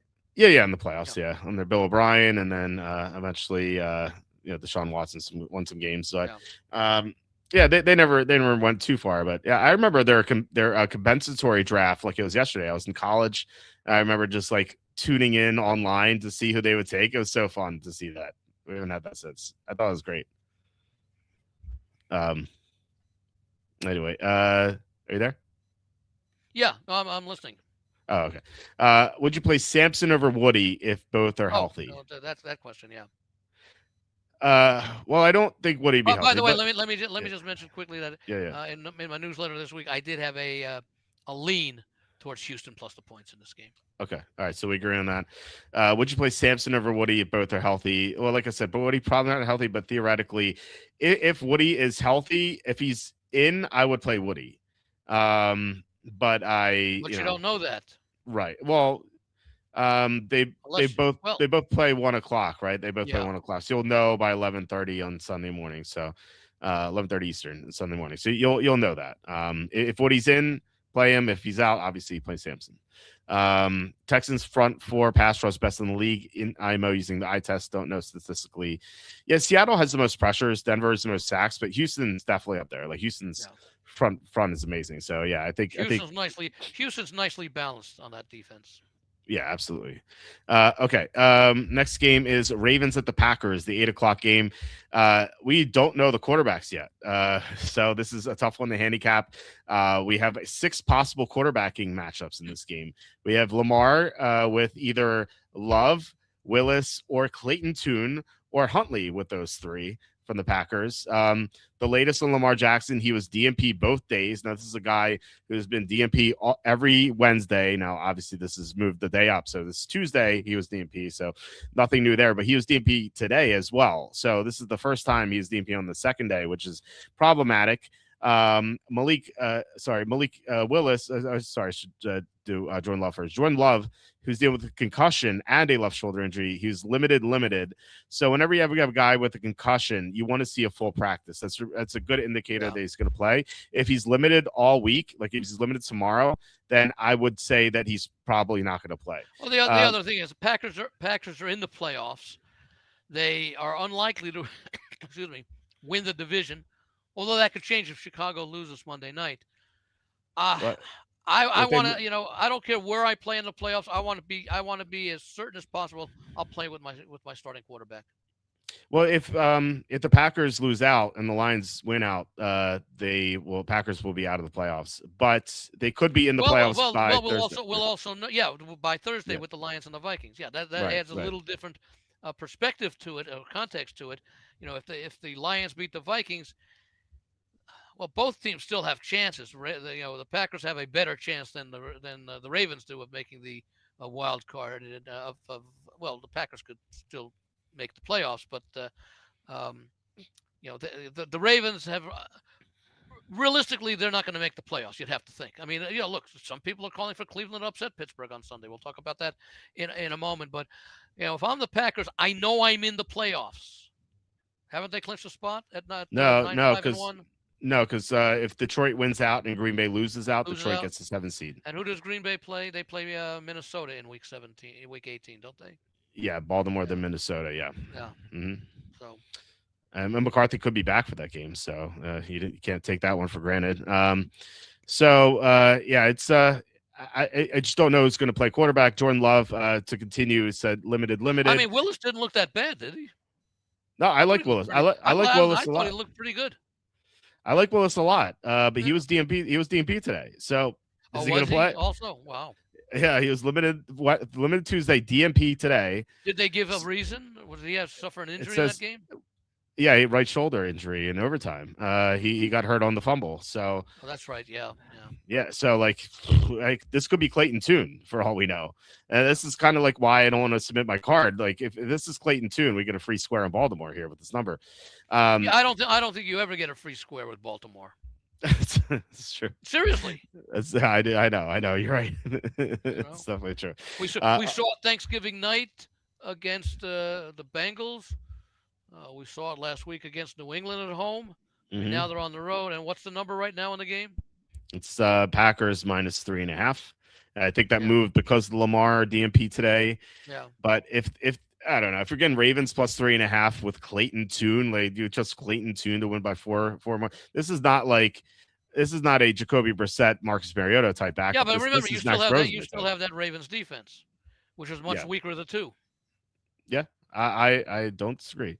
But I would still definitely have Baltimore in the card at +3.5 though. I wouldn't really think about it. I think it's just too good of a number because What's the number? Baltimore What's the number of the contest? in the circa it is 3. Okay, yeah, I don't have that with me. I thought I did, but I left it outside. But So yeah, you sent the Westgate lines. I was at dinner, so I didn't get a chance to look at that. I sent both of the lines. You sent Circa I sent earlier. Circa early because I had them Yeah, earlier, and I yeah, did think I sent Westgate probably about 3-4 hours later. yeah. That's what I'm saying. Like you Yeah. sent Westgate while I was at dinner, so I didn't get a chance to look at them. I can just look right now. At the it's also 3. It's also Okay. 3. So I would still take it at 3. Clayton Tune's just a disaster of a quarterback. He's same level as Brosmer and Oludekon, so but anyway, this is just a tough handicap right now because we don't know who the quarterback's going to be. If it's Huntley, I think I would actually trust Baltimore more because he is going to be healthier than Lamar Jackson. I don't want to back an injured quarterback, even if it's Lamar Jackson. But if it's Lamar versus Willis, I think I'd take the Packers. If it's Lamar versus Love, I don't like quarterbacks coming up with concussions, so maybe I'll take Baltimore still. But it's just way too many questions right now. You would take the Packers if Love starts. I'll take the Packers if Willis starts. Okay. Against Lamar. Yes, I would. Yeah, I would take Willis over Lamar. In fact, I take Willis over any Baltimore Willis, or I take Willis over Lamar or Huntley. I would take Love over Lamar because I'm not convinced he's healthy. But I think I would take Huntley over Love because I once again I hate quarterbacks coming up with concussions the next week. Their brains are scrambled. Like they just don't play that well. But if it's Tune, then I take Baltimore no matter what. So that's where I stand right now. What do you think about this game? Let me see where I put it. I think I put. I know I pretty sure I had Baltimore as the selection. I even had it when the line was 2.5. I I still think Green Bay is going to make the playoffs. Number one games that they have to finish the season. But I just wonder how much the hearts were ripped out of the Ravens last week. So that's a concern. But I still think that because realistically, the Ravens win this game, big deal. I mean, unless Pittsburgh loses to Cleveland, Yeah. I don't see that happening. But it doesn't matter whether I see it or not. They could still do it, and so the Ravens, the win will. Um, it's an important game for both game teams. It's a critical game for the Ravens, but of the two teams playing, I mean, it's an important game for the Packers. It's a critical game for the Ravens, but it's a critical game that may not mean anything. Right. Yeah. And Yeah. again, your quarterback situation is suspect. I mean, look, Lamar has not looked like Lamar all season. No, not You since know, he got hurt. Yeah. So yeah, it's like I said, tough one to handicap right now. We'll have more clarity as the week yeah, I progresses. I So lean to the Ravens, but after the effort last week, I can't feel comfortable backing them against a a likely playoff bound or certainly a playoff contention team. hmm yeah, I'd say unlike the Lions, they only need three things to happen, not four. So they need because their Week 18 game is actually against the Steelers. So if they Yeah. get both things happening this week, then No, they're going that's to what be I'm hyper saying. Yeah, favored. that, Yeah. that they control their own destiny, but can they take care of Pittsburgh and that game's at home, I believe, isn't it? In Baltimore? I think no, it's at Pittsburgh. Is that Pittsburgh? Yeah. You're right because I'm thinking about it now. I said another reason why I liked Baltimore last week was because it was their last home game against the Patriots, and they knew Okay. they had to play Pittsburgh on the road. And I just forgot for a moment Okay. because I do things on a week-to-week basis, and I'm not really focused on the sites in Week 18 quite yet. But uh, after last week's loss to the Patriots in a game that they easily could have won, um, I said to myself that it's going to be very difficult to back the Ravens in either of the last two games. Yeah, they haven't looked good. I don't know where Derrick Henry went after he scored that touchdown. He looked good. He looked great in that drive. He And must have gone to the locker room because I didn't see him using the game after that. they didn't play him at all. And he was standing on the I know, sideline talking to and I Lamar. keep thinking Harbaugh's a good coach, and the more and more that we see time pass, and he continues not to use Henry, especially in a critical game. Yeah. It's one thing if they were in the playoffs and they clinched and they want to rest him because he's an older back and he has seen a lot of use. But for him, especially when he's been playing well in a couple of these later games, latter games that they played, it doesn't make any sense, especially because his effect. And remember, what's the one thing that we've heard for years about Henry? He gets stronger as the game goes on. Yeah, yeah. I guess they forgot. I and it cost me personally. I said this yesterday, but that cost me potentially a championship in a best ball draft where I needed 20 more yards from Henry and to get to the championship. I would have been Which playing you for could have gotten on one play. right. By the way. I would have been Yeah. playing for $5,000 this week in that league, but I lost. I got a measly $80 out of that. So, What was the entry fee? well, it's $15, I think. So not bad, but I made a lot of entry fees. Entries in that. You made your money back on that entry fee, but when you factor in the cost per hour of your work that you put in, it was a losing proposition. Maybe, although I do most of my drafting in the bathroom, so it's not Yeah. like it's not like that much time. I can't really do anything else anyway. So real quick before we go on, where do you stand on this game? Because right now, I still lean to the Ravens, but it's not a Okay. game that I'm probably going to play. I didn't like anything about the three games on tomorrow on Thursday. I mean, I knew that immediately. The games on Saturday, I wanted to play the Ravens, but now with the injuries and the uncertainty, I can't play them in the contest. No, I can't because that's the late game on Saturday. It's 5:00 Pacific, 8:00 Right. Eastern. And the Texans and the Chargers, I like both teams. I think the game is appropriately priced. That's why my play in the game will be a teaser. I was thinking I would tease it with the Ravens, but I can't not knowing the quarterback situation unless it becomes clear tomorrow. Yeah. Or Friday. Right. Yeah, we won't know. We'll see what happens, but yeah, we need some clarity on the situation. Andrew Gennaro, $5 super chat. Thank you so much, Andrew. Really appreciate it. What would you do with Kittle this week? Picked up Juwan and Tonjes. If Kittle is a game time decision, should I just be safe and play Juwan? So Jawan Johnson plays against the Titans this week. The Titans are let's see where they are against tight ends. They are uh they are 13th worst against tight ends. And the 49ers play against the Bears, and the Bears are league average. So Jawan Johnson has the better matchup. So I think But I'd lean toward it's him. only slightly better because you're Very talking slight, about right? Yeah. average, which is 15, 16 versus what'd you say? The 13th worst would be what? It's like 20th? 13th. It's 13th versus 16th. So Yeah. it's yeah, slightly better. So you don't really have to worry about matchups, but Jawan Johnson, I think, is the better player compared to Tonjes. So I think I would go with Jawan Johnson there. But if Kittle plays, you obviously have to play him. He has a low to mid ankle sprain, so it might be like a 1 week injury, but he could recover and play.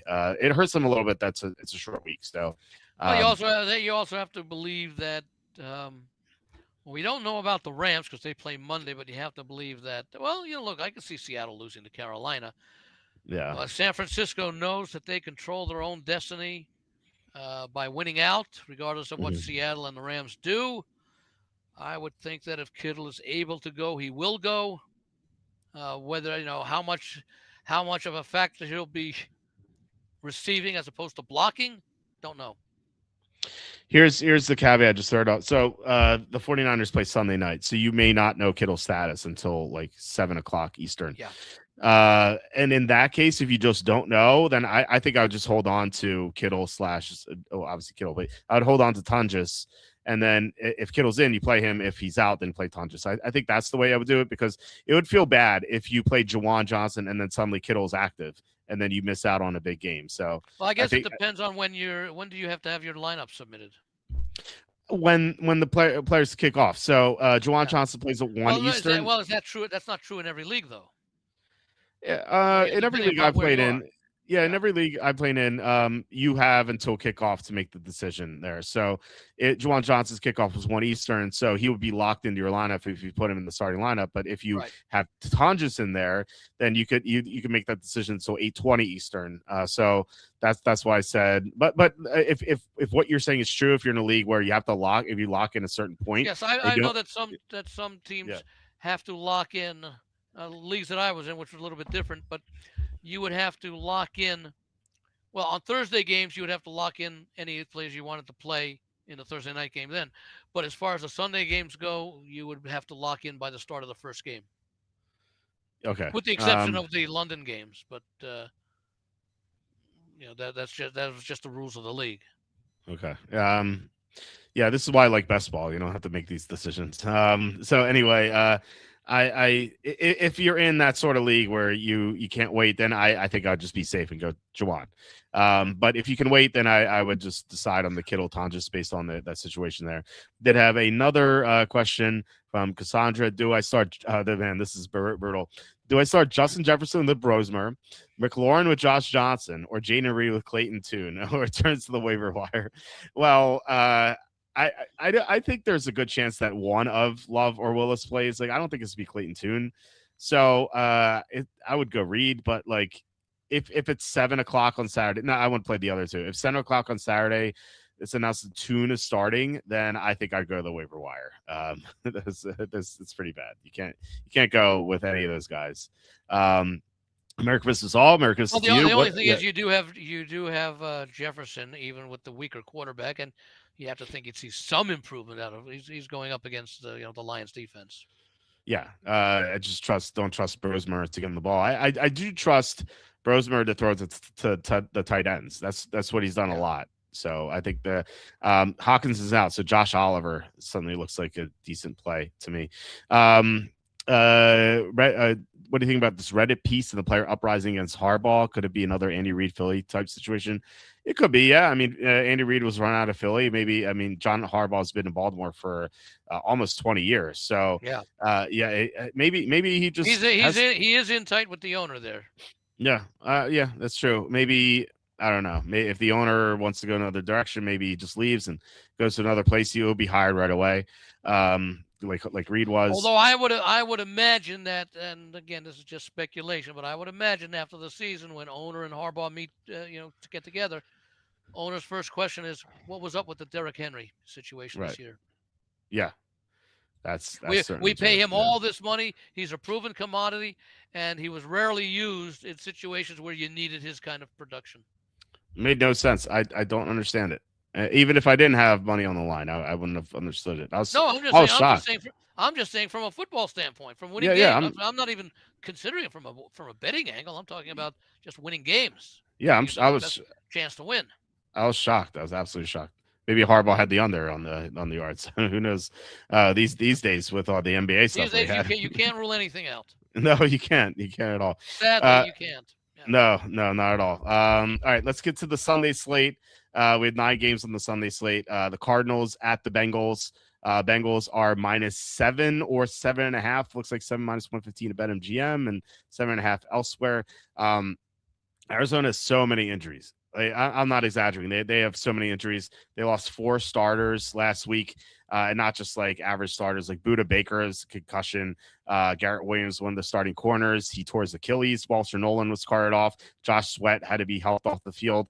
These are really good players, and in the second half, they had no prayer of stopping Atlanta. And if they could stop the Falcons, what are they going to do against the Bengals with all their skeleton crew defense? And Joe Burrow was great, especially in the second half last week.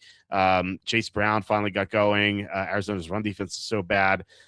Arizona's been a team that's hung around a lot of teams who are not elite, but I think enough has to be enough. Like I don't know how they function with this horrible defense. I'm on Cincinnati here for a good play. What do you think about this game? One of my favorite plays of the week is Cincinnati. Okay. I'll tell you what I wrote. It may be too little, too late for the Bengals because of all the time missed by quarterback Burrow, but as poorly as Cincy has started seasons in recent years, not the case this year because they did win their first 2 games. They've been awesome down the stretch. 3-1 in 2021, 8-0 in 2022, 4-2 in 2023, 5-0 in 2024. Now they are 2-2 since Burrow returned. Could end up 4-2 with a win here and a win next week against Cleveland. They'll miss the playoffs for a third straight season. Will finish with no more than 7 wins if they well, they could win more than that, I think, right now. But they've played better. They've shown that they have not quit. I think they've been inspired by Burrow coming back, even when they had a chance, and even now that they've been eliminated, they've still played hard. Yeah, the aberration was that game against Baltimore 2 weeks ago. But let me see. I think I mentioned that Cincinnati. Let me see how I phrased it. The Bengals are playing with purpose, and over their final games, topping 30 points in 3 of the last 4 since Burrow returned. The ugly 24-0 loss to Baltimore was the exception, and I think that and I don't have exactly the numbers. Well, the Cardinals have allowed 40 points or more in 4 of their last 7 games after allowing more than 23 in their first just twice in the first 8 games. So their defense has been worn down because they haven't been able to close out games.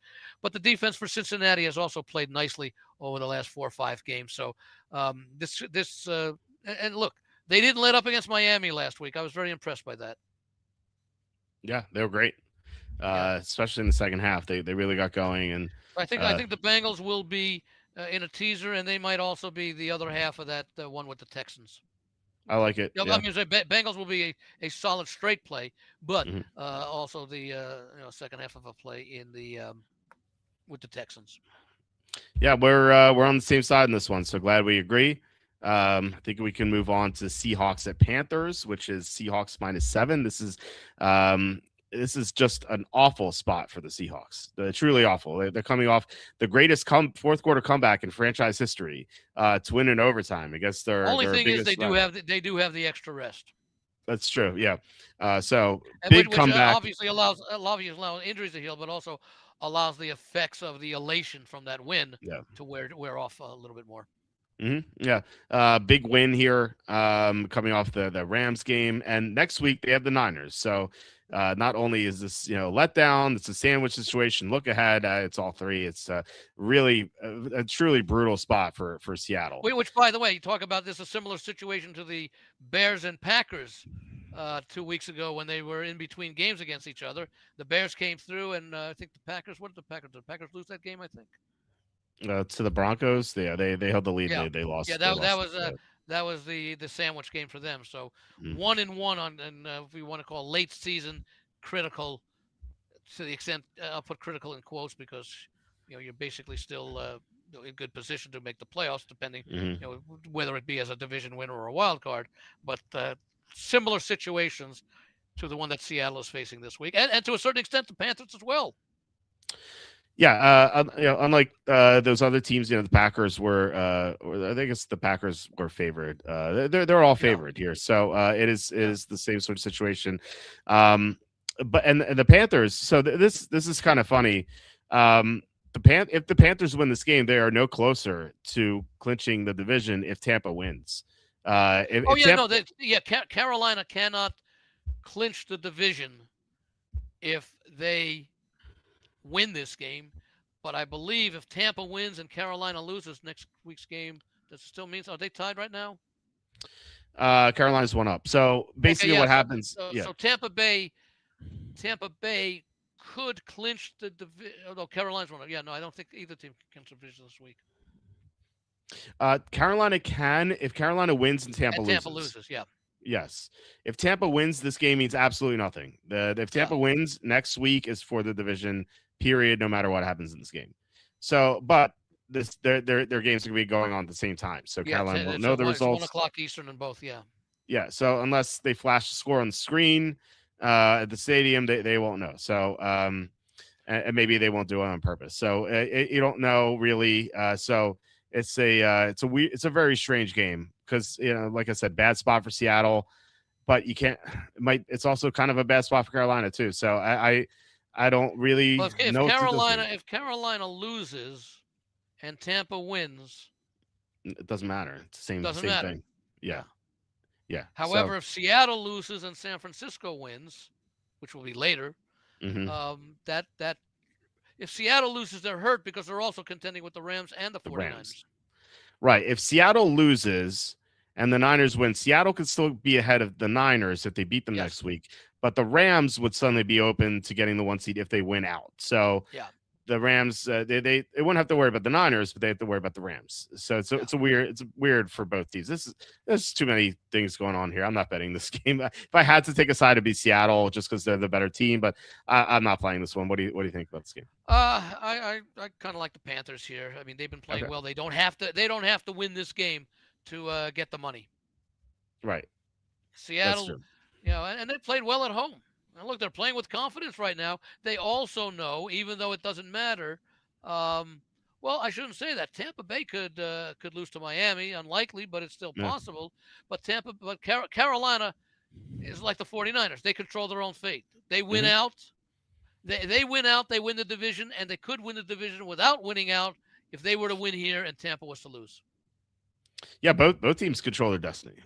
So Yeah, Tampa and Carolina. So it's yeah. interesting how that works out. No, well, yeah. I guess they do, because Tampa Bay, they'd make up that one game. If they both win this week or they both lose this week, they'd make up that one game with a win over Tampa, over Carolina Yeah, in the final week. Then would come down to tiebreakers, I guess. yeah. It's funny how they that last week's game means nothing outside of Tampa maybe losing to Miami. That's the only way that Yeah, game means something. It's just funny yeah, how that works. So stars are yeah, bet Panthers yeah. in the So, first half. so, Yeah, so I can see that. I'll be on the Panthers in this game, especially if the line goes up, and I don't know if it'll go up. Yeah. By the way, this is the same line that we saw Seattle at Atlanta. It was -7. Yeah, Seattle started very slowly in that game, and then they absolutely destroyed Atlanta. So Can't Make An Eagle might be onto something here with taking. If you like the Panthers, you might take them in the first half. And also for that same reason, if if they learn that Tampa's way up in Miami, then Carolina could just sit their guys in the second half because it means yeah. nothing. Right? So yeah, I think that makes sense for two reasons. Okay, let's get to the next game, which is Steelers at the Browns. This line has been dropping. It was 4.5 to open, then it went to 3.5 yesterday. It's now down to 3. So that's it's very interesting. I'm not sure why that line would I'm continue to getting my drop. only thought is it may have to do with the quarterback situation with the Ravens and the Packers, and the thought that maybe the Packers are going to win. And if that's the case, Okay. I believe Steelers win the division regardless of next week. Right. Yeah. if the Ravens lose, then this game means So nothing. So money would yeah. be coming in on the Browns because the Steelers. I don't know that they would rest anybody because they're going to be playing wild card weekend. If you're going to rest somebody, do it next week if the game means nothing. And I would think that the Steelers might be looking ahead, at that possibility that if they can wrap up the division here, they can rest all their starters, especially Grandpa Aaron, next week. Yes. I don't think he's quite a grandpa yet. I don't think he has kids. I don't know if he has kids or not. I don't think he does. I don't know. Does Aaron Yeah. Rodgers have kids? Trust Google on this one. No, Rodgers doesn't have any children. He said he's looking forward to fatherhood. But I don't know. So Yeah. no kids for Aaron Rodgers, Yeah. unfortunately. That's the reason why I think the line has dropped because of the excuse me, questionable availability of Lamar, and Yes. that they would like Green Bay, whether it be Love, Willis, or who was the other one you mentioned? For the Love Packers. Willis and we'll Love Willis and then Lamar on the other side. So No, tune for the Packers. Tune for the Tune. Yeah, Packers. that's what I thought it was. Yeah, Yeah. yeah. That apparently that they would still favor the Ravens. I'm sorry. That that the bettors would still favor the Packers to win the game, regardless of who quarterbacks for the Ravens, especially if it looks less and less likely that Lamar will be that quarterback. Mm-hmm. Because the fundamentals that won't change is that the Packers have the better defense.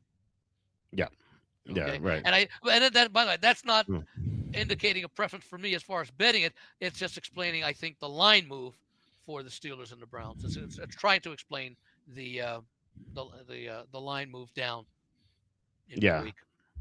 Yeah, maybe that Willis DMP today, because if it is tuned, then suddenly Baltimore. Then I mean Baltimore would have a better chance to win, right? So when Yeah, well, this line would that's move what I'm up. saying. So yeah, I think that they're not looking at the status of the Green Bay quarterbacks. hmm It's probably Lamar versus Hundley, and they say yeah. regardless of who's quarterback for the Packers, even if it's Tune, I suppose, they might still have a better chance against the Ravens with Lamar out. Yeah, I don't. I will disagree with that one. I mean, because if it's tune, I think Baltimore wins. But yeah, it's a weird game. We don't know about Tune. What do Neither you does mean? Baltimore. What he Well, can and can't do. he has plenty of tape. He started several games for Arizona in the past. Yeah, He was awful in those games. I different think team. uh, yes, I don't know. He's not like a real player though. But anyway, as for this game, Well, then again, remember it's the old rally around the guy who's missing, and you'd have two guys missing for Green Bay that the team would rally around. yeah, I know. Well, rally around who? Yeah, Parsons is out too. To rally around him, like Yeah. that being out. It's like at some point, I don't know. It's too many injuries, but as far as this game is concerned, like you don't really know how to play it because of the other game. So we're gonna have more clarity after it. So I Yeah. will post that video Saturday night as I always do with the final thoughts, and Sunday morning, of course. I was leaning toward Cleveland, like all things being even. Just because the Steelers had already beaten Cleveland earlier this season, and they have Baltimore next week. So I thought maybe a look ahead here, and the Browns had been playing better, or they played better last week against Buffalo, and with Well, no depending TJ upon, Watt. they'll know if they have to look ahead. They'll know if they look ahead Yeah, because the Baltimore game will, be over on Thursday, yeah, on Saturday rather. right. So, Yeah, so I don't know. you're right. Yes, I don't know that. In other words, Pittsburgh's whole game plan could change based upon the result of that Ravens game. Like I mentioned, they may hmm want to rest Aaron Rodgers and some of the others if they've already clinched the division title by the time they take the field Sunday. Yeah. Yeah, I know. Yeah, it's you just don't know. Yeah, right. You don't know exactly what's going to happen. So this is a tough play on the card on the Super Contest or Circa Millions. You just don't know what's going to happen. So, like I said, I'm leaning toward the Browns anyway, but I don't plan on betting this game.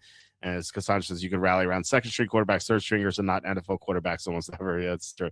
All right. So, Andy, how do you feel about this game? I like Pittsburgh in the game. I Okay. think they handled them earlier in the year. Remember, that was the week when they didn't take the bye coming when Cleveland didn't take the bye, and Hmm. Pittsburgh got Cleveland coming back from Europe. I just think the mentality of this Pittsburgh team is they always play tough physical football. You have to wonder about the mindset of the Browns after the last few weeks. Um, I just think Pittsburgh's playing with the momentum. They theoretically could improve their seeding in the AFC West, and they'll know a little bit more about that. For example, after the Chargers and Texans played, although that sort of if the Texans win, they become a factor. But the Chargers would have 5 losses and would be a wild card as well. The Steelers. Would be a divisional champion, and maybe they could move up a little bit as far as who they play. So I just it's not a Mike Tomlin tendency to just go through the motions, and I think they learned that against that Buffalo in that Buffalo game, and they've played really well since then on both sides of the ball. Yeah, they have. They were great against the Lions. Like no doubt about it. That really surprised me. Although it's tough to say if they were awesome or if Detroit was that bad, or maybe both. Don't know. Combination of both. Could be. Could be. I Okay. mean, and, That's and I, yeah. I think it's hard to say, but you'd have to say if there was a rematch, you'd have to like the coaching of Tomlin over that of Johnson of Campbell. Yeah. Yeah. Definitely agree with that. Okay. Next Yeah. game So is by the so Saint. by the way, Yeah. Steelers are a play for me. Oh, are they? Okay.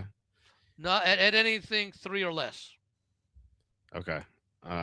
Interesting. and I Okay. can't see that. I can't. Well, if Baltimore wins, the line may go back up. Yeah, yeah, it would, because they would suddenly need the game, I guess, or not necessarily need the game, but they'd be more interested in winning. If So yeah, Baltimore wins and the Steelers lose, I think if Baltimore wins next week, they'd win the division, wouldn't they? On yeah, tiebreakers. yeah. Baltimore needs three things to happen. They need to win against the Packers. They need the Steelers to lose against the Browns, and then they need to beat the Steelers in Week Yeah. 18. Yeah. So the line might go up if Baltimore happens to win tomorrow. Yeah, I So I'm think it would gonna go. I'm Yeah, gonna I'm gonna play the game before on Saturday. But I'm gonna play the game before Saturday though. right. Yeah, you have to. I'll So t- I'll take my chances that the line doesn't go to -2.5 or -2.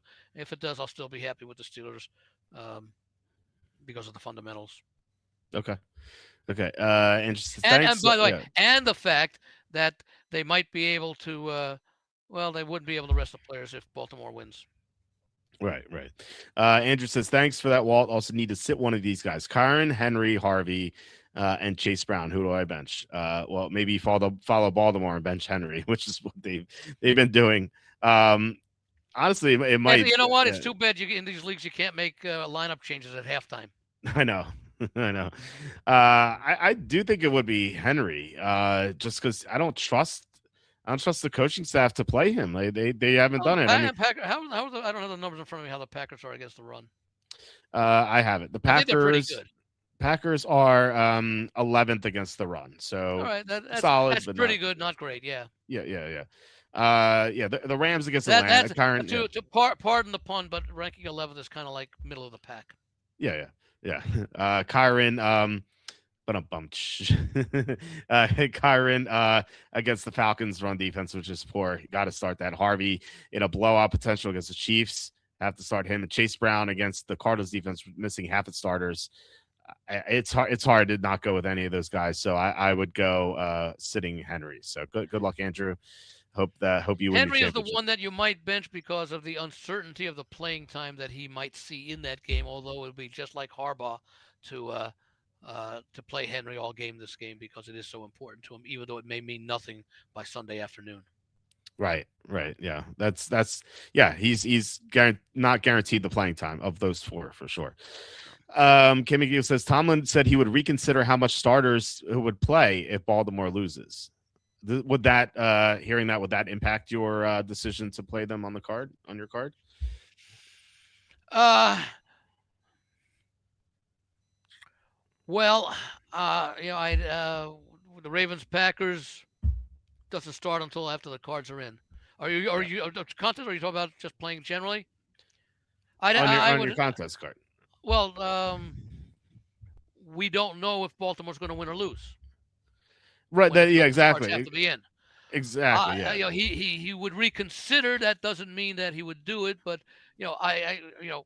I said before that it would make sense for him to rest a lot of players because, or, I'm sorry, uh, to rest a lot. Well, no, to play the players this week and rest them next week Hmm. if they can clinch, so that they wouldn't have to play and they would have that week of because if the game means something next week, if the winner between Baltimore and Pittsburgh is going to decide the division next week, that's going to be a very physical, tough game, and the winner's going to have to play um, 7 days later or eight Yeah. days later, depending upon what the schedule is. So I don't think it's going to affect it. I'm still going to go with the Steelers.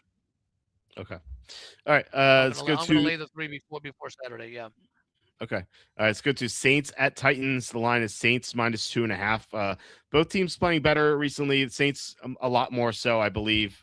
Tyler Shucks suddenly the number two player for offensive rookie of the year because suddenly coming out of nowhere, he's gotten Hmm. better each week. The Rams game where he made his first start, he was awful.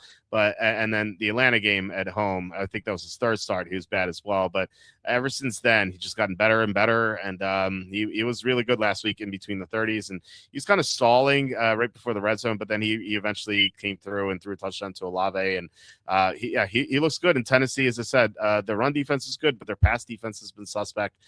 So I think the Saints should play well here. And the Titans, as I said, they play better for sure with Jeffrey Simmons. But at the same time, their wins were against the Chiefs, who were just going through the motions, and the Browns. If you look at some of their other games recently, they lost by 13 to the Niners. And granted, Niners are a good team, and they also got crushed by the Jaguars. So this Titans team, I don't fully trust yet. They really don't have Yeah, a but true head now they're coach. playing the same. But now they're playing the Saints, and they should not be mentioned in the same breath as the 49ers and the Jaguars. Yeah, but I would say the Saints are definitely better than the Browns and the Chiefs, who Chiefs from last week. So they're like in between, right? Like they're somewhere in between. So I do, even though the Saints are favored on the road here, which feels weird. I still do like the Saints. I don't trust Cam Ward against a top 10 defense. I think the Saints are up to number 7 in defense. Their defense has been awesome. They get a lot of tackles for loss. Yeah. They shut down the run. So there no Tony Pollard running well this week. Cam Ward's going to have to do a lot himself. The Saints get sacks, and Cam Ward is going to hold on to the ball long. I like the Saints here. What do you think about this game? Let me see where I put it. I have Tennessee as a lean in this one. Just can't lay Okay. points on the road with a team that even though they're playing better, you know, the coach can't use the underdog mentality this week. Yeah, that's Can't true. use it with Tennessee. Say, hey, Yeah. we've won 2 in a row, and here's this team coming in. That's what's New Orleans now? 4-11. Um, I think they're are they So they 5-10? 5-10. They're 5-10. Yeah, 5-10. yeah, they Okay. were favored last week as well. Substantial, like by a lot. There's 6.5 point favorites last week, so they couldn't use the underdog mentality last week Yeah. either. Yeah. Where were they playing last week? Oh, at home. Yeah. Yeah. A big difference. Now, Yeah. Although I'd say Tennessee doesn't have much of a home field. I don't. well, Maybe your numbers well, say otherwise, but I don't. I don't. They don't strike me as a team that plays substantially better at home. well, yeah. Well, that's the problem with bad teams is that they normally do have decent numbers on the road because they're so bad. They're bad everywhere, but they're not as Mhm. bad on the road as they're expected to be. Right. Not sure I'm going to play it, but I would lean to Tennessee. It might be a play if it goes to 3. Okay. Yeah, as long as it's But under because 3. remember, Yeah. the Saints are not. What are they putting up in their? I don't have the scores in front of me. They're not putting up a lot of offense though. Well, they scored 26 last week. Let's see. They 29 20 against the Yeah. Panthers, 24 against the Buccaneers, 20 Yeah. 17 against the Saints, against the Dolphins. So past 4 weeks, Yeah. 17, 24, 20 and 29. So not too Yeah, bad. it averages out to about average, yeah, which is still Yeah. pretty good. But yeah, again, not sure if I'm going to play it, but the side I would be looking to play would be Tennessee at plus of if the game goes. Where's it at now? And the line's 2.5. Yeah, if it goes to 3, I'll probably have something on Tennessee. Okay. Yeah, Tennessee hasn't played at home since November 30th. That was Yeah. the 25-3 loss to the Jaguars. Yeah, which is Um, another good reason to favor him because now all of a sudden the fans come out and see a winning football team that they didn't see the last time they played at home. yeah, I mean maybe. I mean, when last time the home fans saw Tennessee, they were cheering draft number one, draft number one, draft number one. They can't say that now. Well, yeah, that's off the table. So, Yeah, so a um, little bit more enthusiasm. Now that I don't know any fans going to come out of stands and make any plays, but I think it's just that there's a little bit more optimism there than there was, say, um, November 30th. yeah, I would say so. Yeah, yeah, they have been playing better, but like I said, And the actually, the thing you uh, have to worry about both of these teams, considering their full season and where they're at now, overconfidence. mhm. Well, I mean they're both building for something in the Yeah, future, but I think the Saints more so because they actually have their coaching staff in place. Where Tennessee's going to have a new head coach next yeah. year, and obviously Kim Moore is going to be part of that. But Yeah, it a could lot it of the could be the interim coach if they keep playing Mike this well, and Mike maybe they're McCoy. playing for him. I would hope. I really would hope not, but yeah, it could be. Yeah, I think Why? You don't McCoy's like Mike White? Mike McCoy. No, I think he's Or a Mike draft McCoy coach. rather? No, I Well, think he then you sucks. should root for him because you want to bet against him. That's true. Yeah. Oh, I want to bet against him here, so No, no, I'm saying that if he gets the full job and you don't like him as a coach, you'll have opportunities to bet against a coach that you don't like because you think it's a bad hire. honestly, I don't think In other words, Tennessee's going to make a good in hire other words, you anyway. think it's a bad hire for the team, Mhm. but you think it's a good hire from a betting standpoint because Yeah. basically they're getting a coach that you don't feel is qualified. Yeah, I just don't trust Tennessee to make a good hire anyway. Yeah, So we'll see. Although they had Vrabel, but then again they fired him for some reason. It made no sense. yeah, because he didn't. Um, He missed the playoffs, I think, for like 2 straight years after making it for like 3, 4 in a row. yeah, the Ryan Tannehill got the teams to the AFC Championship with the Ryan Tannehill. They built a Yeah, statue of yeah. him. Well, they got him to be the. I think The Vrabel one seed. wasn't he the. Was it? Yeah, well, he was the coach when they were the number one seed, weren't? Yeah, He was right. Yeah. yeah, Yeah, yeah. the organization does not have a great history ever since Bump Phillips way back No, when they were at yeah, Houston. But yeah. no, the thing is with both of these teams is that they have been making great progress since the start of the season, and these teams are much better in December, clearly than they were in September, and that's what you Mhm. like to see with, in the case of New Orleans, a new coach and well, yeah, and a new starting quarterback, and you're sort of seeing that same thing in Tennessee. So, there's reason for optimism. Not that they're going to contend either of them next year, although I would give the Saints a better chance to contend than I would Tennessee because the Saints play in the crappy NFC South. Um, what do you think about this? I said I wrote this on the site. I think the Saints are the best team in the NFC South right now. Well, they're playing the best football right now. Yeah, they swept the Panthers. They Yeah, recently beat the Buccaneers, and I know they lost to Atlanta, but I trust them to beat Atlanta. yeah, In a rematch now that Chuck is more experienced. yeah. Um, yeah, it's funny that the Saints obviously can't win the I division, want to but see what happens with Tampa Bay because they're still a talented team. You can't tell it from the results, and maybe all those division championships and playoff games have taken a toll on them. But I would think that if Tampa Bay wins out and maybe is competitive in an opening round loss, or maybe even pull the upset, Tampa Bay would probably still be the favorite for next season, but New Orleans will be the second choice in that division. yeah, I could see myself playing the Saints. Now, Obviously, it depends what they're doing. Yeah. If Carolina ends up winning the division, both they and Tampa Bay might be rated ahead of New Orleans, but New Orleans will be a lot closer to those two teams or to Tampa Bay than you would have thought even a month ago. Yeah, I think the Saints could be a good play for the division next year. We'll see. All right. So speaking of Tampa, they play at Miami.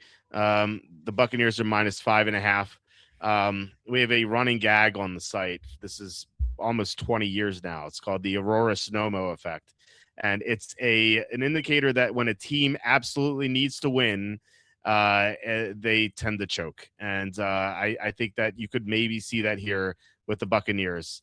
The Buccaneers absolutely need to win this game, but they're favored by 5.5 on the road. They played like crap the past 2 months or so. They were six What have and they lost? two. Like 6 out of 7, something Yeah, like that. they were 6 and 2, and now they're 7 and 8. They Yeah, they've been awful. They've I know they're playing against Quinn Ewers, but to favor them by 5.5 on the road when this team has won one game since week 9, like yeah. you can't I just can't justify it.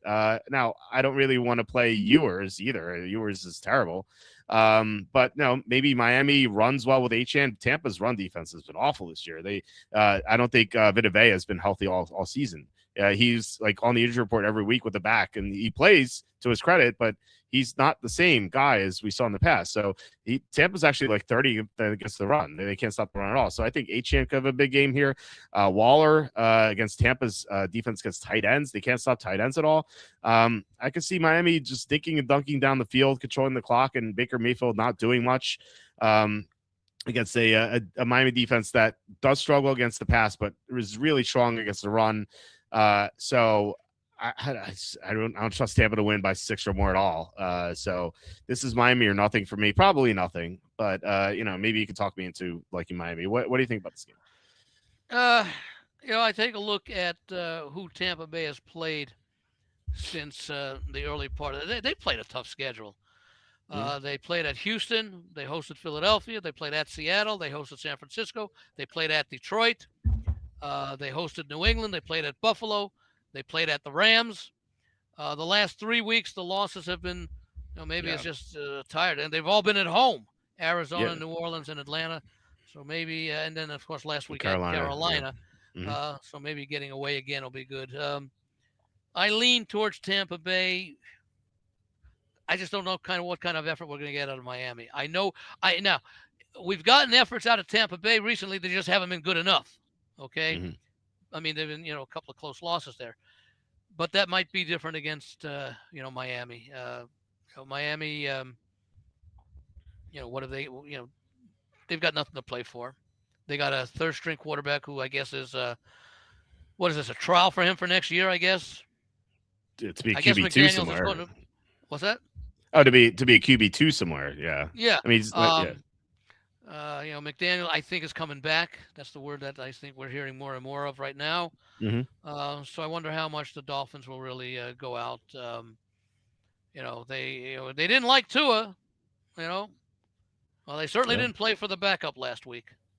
I mean, that was an embarrassing performance. So it's a big number to lay, but if Tampa Bay plays the way that they've been able to play, and again, remember all those good teams that they played. They played. Obviously, they lost the last 3 games against, or 4 games, I think, within weaker competition there. But some of the games which took a look out of them, you're playing, 3 teams in the NFC West over a period of 4 or 5 weeks. Takes a lot out of you. So, I'd rather back the Buccaneers. Not sure I'm going to play them, but I won't be playing the Dolphins. Yeah, I probably won't play them either. I can't back Tampa either, especially in a choking situation. And you make a great point about their tough schedules. I mean, this is definitely a step down in class from those games. But recently, as you also mentioned, they lose to the Saints at home, they lose to the Falcons at home, they lose to the Panthers. We've seen the Panthers and the Saints have both been playing well. Okay, the loss to Atlanta was a little bit more surprising. Because Atlanta's season was over early. Although, who did Atlanta play the week before Tampa Bay? Is that the game that they won? I think that was the. Let me see here. Was that the Seattle game? That might have been too early. Who they play? They played Seattle. Yeah, they lost 37-9 against Seattle. So and then they came back and won at Tampa Bay. That was a little bit surprising, but it was surprising for most. What was the score in that Tampa Bay game? Is that a 3-pointer? 29-28 in Atlanta. Oh, okay. Yeah. Oh, that was the Thursday night game. Yeah. Yeah. So, I still prefer Tampa Bay. I like the quarterback edge that the Bucs have. Mayfield is still tough. They're still playing for him. The defense, of course, has been an issue, but how much do you downgrade? So you got in there too, but okay. That's an advantage. Right. Well, Miami's quarterback play equal Bryce Young. How much do you downgrade? So Uh, you broke up there for a second. You said how much do you downgrade, and then I couldn't oh, hear you. how much do you downgrade Miami's offense, even though you got Etienne, uh, by yours at quarterback? Yeah, I think it's I definitely mean, I know you don't substantial. like Tua, but Tua at least can do some things. Yeah, I definitely think it's a downgrade for sure. There's clear Yeah, downgrade. Ewers is not an NFL quarterback. I don't think Tua's a starter necessarily, but he's at least yeah, I can see Tua being a long term backup like a Brissett or Mariota. Whereas Ewers is not going to be in the NFL for very long. Like yeah. Ewers after this season or maybe next, he's gonna disappear for like 4 years. And then he's going to be like next time we hear from him, he's going to be like an assistant coach or one of the Either guys that on or the it'll be college a game day. Josh Johnson. Right, right. I don't even think it's gonna be Josh Johnson. Like he could be Well, one of the we really don't know because sometimes these guys do develop after a couple of years, but they don't yeah. develop beyond anything than being a backup. Yeah. Yeah, he could be one of those 55 analysts in college game day. Yeah, We'll see. I think his future is not in the NFL. Will Miami's quarterback play equal Bryce Young? Bryce Young had played very well last week. yeah. He's so inconsistent. Like sometimes he's awful, sometimes he's good. He's getting better coaching now. Yeah, absolutely. And he has the number one receiver. So yeah. Yeah, Do I start Dak or Burrow? and a decent running game too. Carolina. Mhm. Yeah. Do I start Dak or Burrow? Bonus points for 300 plus passing. Thanks for everything this year. Merry Christmas. Merry Christmas to you, Anthony. Thank you, And Anthony. also, Mike who said Merry Christmas. So to answer Anthony's question, I think I would go with Burrow. I like both options this week. They both look great. For whatever it's worth? What's the advanced weather forecast for both Washington and Cincinnati? Because I think there could be some weather coming up the East Coast, but it may be gone by. Well, no, they're playing tomorrow, so they are expecting some snow. I think up there, but I don't know if it's going to start tomorrow. Versus the weather in Cincinnati on Sunday, where I don't know if there's precipitation in the forecast, but there might be some cold weather there. Well, so I mean, who knows what the weather is, but so tomorrow in Washington, it's supposed to be 52, partly cloudy, no wind, so perfect Okay, conditions. In Cincinnati, there's say 18% rain, 59 degrees, light wind. So not who too knows bad. that? Well, Yeah, that 18% could be 100% by Saturday, or it could or it could be be zero. zero. Yeah, Right, yeah. right. It's never know with the wind, By the Sunday. weather. Right, you Yeah. just never know with the weather. Yeah, so I don't know. At the weather, I always say this. It's so funny that we spend so much time handicapping these games, these teams, and then we're like, oh, let's see what the weather is, and we take it Yeah. for granted that the weather is going to be one thing. But like there are meteorologists out there who can't predict the weather, so Can't that predict the they next have hour sometimes. right. They have they have Yeah. that challenge. We take it for granted that it's just going to be like what it says. It's so The funny. way Burrow is playing and playing at home against the Cardinals with all those injuries, maybe he's a better starter rather than Dak on the road. I would lean that way too. I think either way you're in a good situation. So Yeah. I would go Burrow. Walter, was your Fez? It's in the closet. Nothing. If Andy dressed up, if Andy had a Santa hat, I would have pulled the Fez hat Yeah. out. But I felt left out because Kenny had the Santa hat yesterday. I'm stuck because the blow up potential of both games, the potential for going run heavy, put in backups in the second half. Well, Anthony, think about it this way: the Bengals blew out the Dolphins last week. Joe Burrow had like 30 plus fantasy points. So Yeah. if they blow out Arizona, Burrow's gonna be throwing touchdowns. So same thing with Prescott. Like they both could be blowouts. So I wouldn't be surprised if Cincinnati does a heavy passing game to allow those receivers to reach some of the incentives that were in their contracts that were not being able to be helped reaching those incentives when Burrows was on the sidelines. mhm. Yeah. I mean, that might explain why they were just throwing the ball against Miami at the huge lead. hmm Yeah, could be. Yeah, that's definitely true. Kimiko says the over kept dropping today because of the predicted winds in Hawaii. The winds never showed up, and the over was easily hit. Yeah, you never know. Like they don't know. They don't know this stuff. It's so funny. Anyway, all right, let's get to the next game. We have Jaguars at the Colts. The Jaguars are -6.5. We just saw the 49ers onslaught in Indianapolis. Indianapolis secondary is a mess. They don't have both their starting cornerbacks. Trevor Lawrence is playing the best football of his career. He's been incredible. Jacksonville's defense has really improved. They're ranked eighth, I believe, or seventh or eighth. They're going against Phillip Rivers, who Rivers played very well against the Niners until that interception, which was he had Jonathan Taylor wide open in the flat. I don't know why he threw that pass over the middle, but outside of that pass, Rivers played pretty well. But that was against the Niner defense that can't get any pressure on the quarterback. And Jacksonville gets a ton of pressure on the quarterback. Indianapolis has injuries in the offensive line, and Indianapolis is playing a short week. We talk about this all the time. Teams that are not good on short week tend to do poorly. I know that they have familiarity with the Jaguars, but not too much familiarity because the Jaguars have a new coaching staff. So they haven't really seen them, although the Jaguars did beat them easily a few weeks ago. So I like Jacksonville here. I've been betting Jacksonville every week recently. I'm convinced this team has it definitely means business and has a great chance to go to the Super Bowl. So it seems like a short line to me. Because I believe the Niners they opened 6.5 against the Colts. Maybe it was 6. And then it went down to 5.5, and ended up closing like a 4, I think. But it opened around this range, and I think the Jaguars are definitely better than the Niners, given that their defense is so much better, and their offense I think are comparable. So I love Jacksonville here. What do you think? I'm going to be on the Colts. Okay. It just seems that this is a point where Jacksonville now all of a sudden they're getting all, and you said it about some of these teams earlier, hearing how good they are and everything, and, and then all of a sudden they put in a flat effort.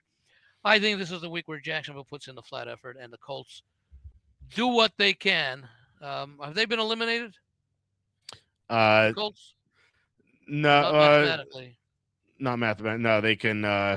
They if Houston wins, they will be eliminated. And that'll be later in the day. No, that'll be on Saturday. That'll be Saturday. Yeah. Mm-hmm. Let me just see something here. Just want to see what the situation is. Yeah, so I this and again, this is one of those situations that has not worked as well this year as it has in the past. It's I think this Indianapolis's last home game, and they're going to be one of a few teams to start with that great record. No, I believe they host Houston next week. Do they host Houston? Actually, no. I think they're no. I actually think they're at Houston. Home. They're at Houston. Yeah, they're at Houston. Yeah. I liked what I saw out of Rivers, like you mentioned. He's got another week in the system. I could see Jacksonville winning this game. I could see this being a 28-24 type game. Okay. Yeah. Okay. Yeah, I'm gonna. Colts will be one of my plays. Oh wow. Okay. Yeah, I'm gonna keep riding the Jacksonville train. I would. How many have they covered in a row now? So it's been quite a few. Let's see. They covered against the Broncos 34-20. They beat the Jets 48-20. They beat the Colts 36-19. They beat the Titans 25-3. So 4 in a row. The last time they didn't cover was November 23rd. Against the Cardinals. They've been ever since Jacoby Myers has been integrated in the offense. Their offense has been unstoppable. Oh, they've been playing great, and the defense as well. Yeah, the defense. I just sense this as being a game where the Jaguars get tested. Indianapolis playing a desperate team, playing possible. Well, they could be eliminated by then, but with the death of the owner and all that stuff this year. I think this is going to be a very emotional game for the Colts, even if they are eliminated. Okay. And Jacksonville, I think, will be happy just to get the win. Okay. Any reason why? It's just because the upset win in Denver, or like why this game specifically would they be flat? They could be coming off that upset win in Denver, a place where it was very difficult for teams to win this year. Mm-hmm. They've got an easy game next week against Tennessee, so they still control their fate. As far as that goes, even if Houston wins, I believe. So I could just see the Jaguar, and the Colts were embarrassed on this field last week. These guys have pride. Whether they can do anything about it, we don't know. That'll depend. But I just think this line's a little bit too high. Although interesting enough, before last week, I think they opened 5.5 at Indianapolis in the advanced line the week before. Okay, you think the Colts were embarrassed against the Niners? I mean, they thought they played pretty well for the most part. I Yeah, mean, but they by the end, the pick six made it yeah, but lopsided. But that's still they look, that line went down. I think you said to 4. four, yeah, yeah. So there were a lot of people expecting a better effort, and they played well early. And Rivers provided a spark, but I think that they've been embarrassed by really the way the whole season's gone since they had that great start. Yeah, I mean, well, they they don't have a quarterback anymore. They have a high school football coach quarterbacking the team. Yeah, but Um, he he showed some rust in his opening effort, but it wasn't as bad as a lot of people thought it would be. And then he showed improvement last week. yeah, I would counter the improvement against a really bad Niner defense that can't get to the Doesn't matter, quarterback. but still, it's still one of the better defenses that that we have there. I mean, yeah, it's a bad defense because of a lot of the injuries, Right, right, and but the Jaguars have a much better defense than the Niners. So yeah, I just think like a step up in class for the defense or for Indianapolis offense, a huge step up in class this week on a short week. we'll see what That's what. happens. Yeah, yeah. We'll see what happens. Embarrassing defensive performance vehicles. Yes, defense for sure. Yeah. But with two starting corners out, I don't know if that'll improve. We'll see.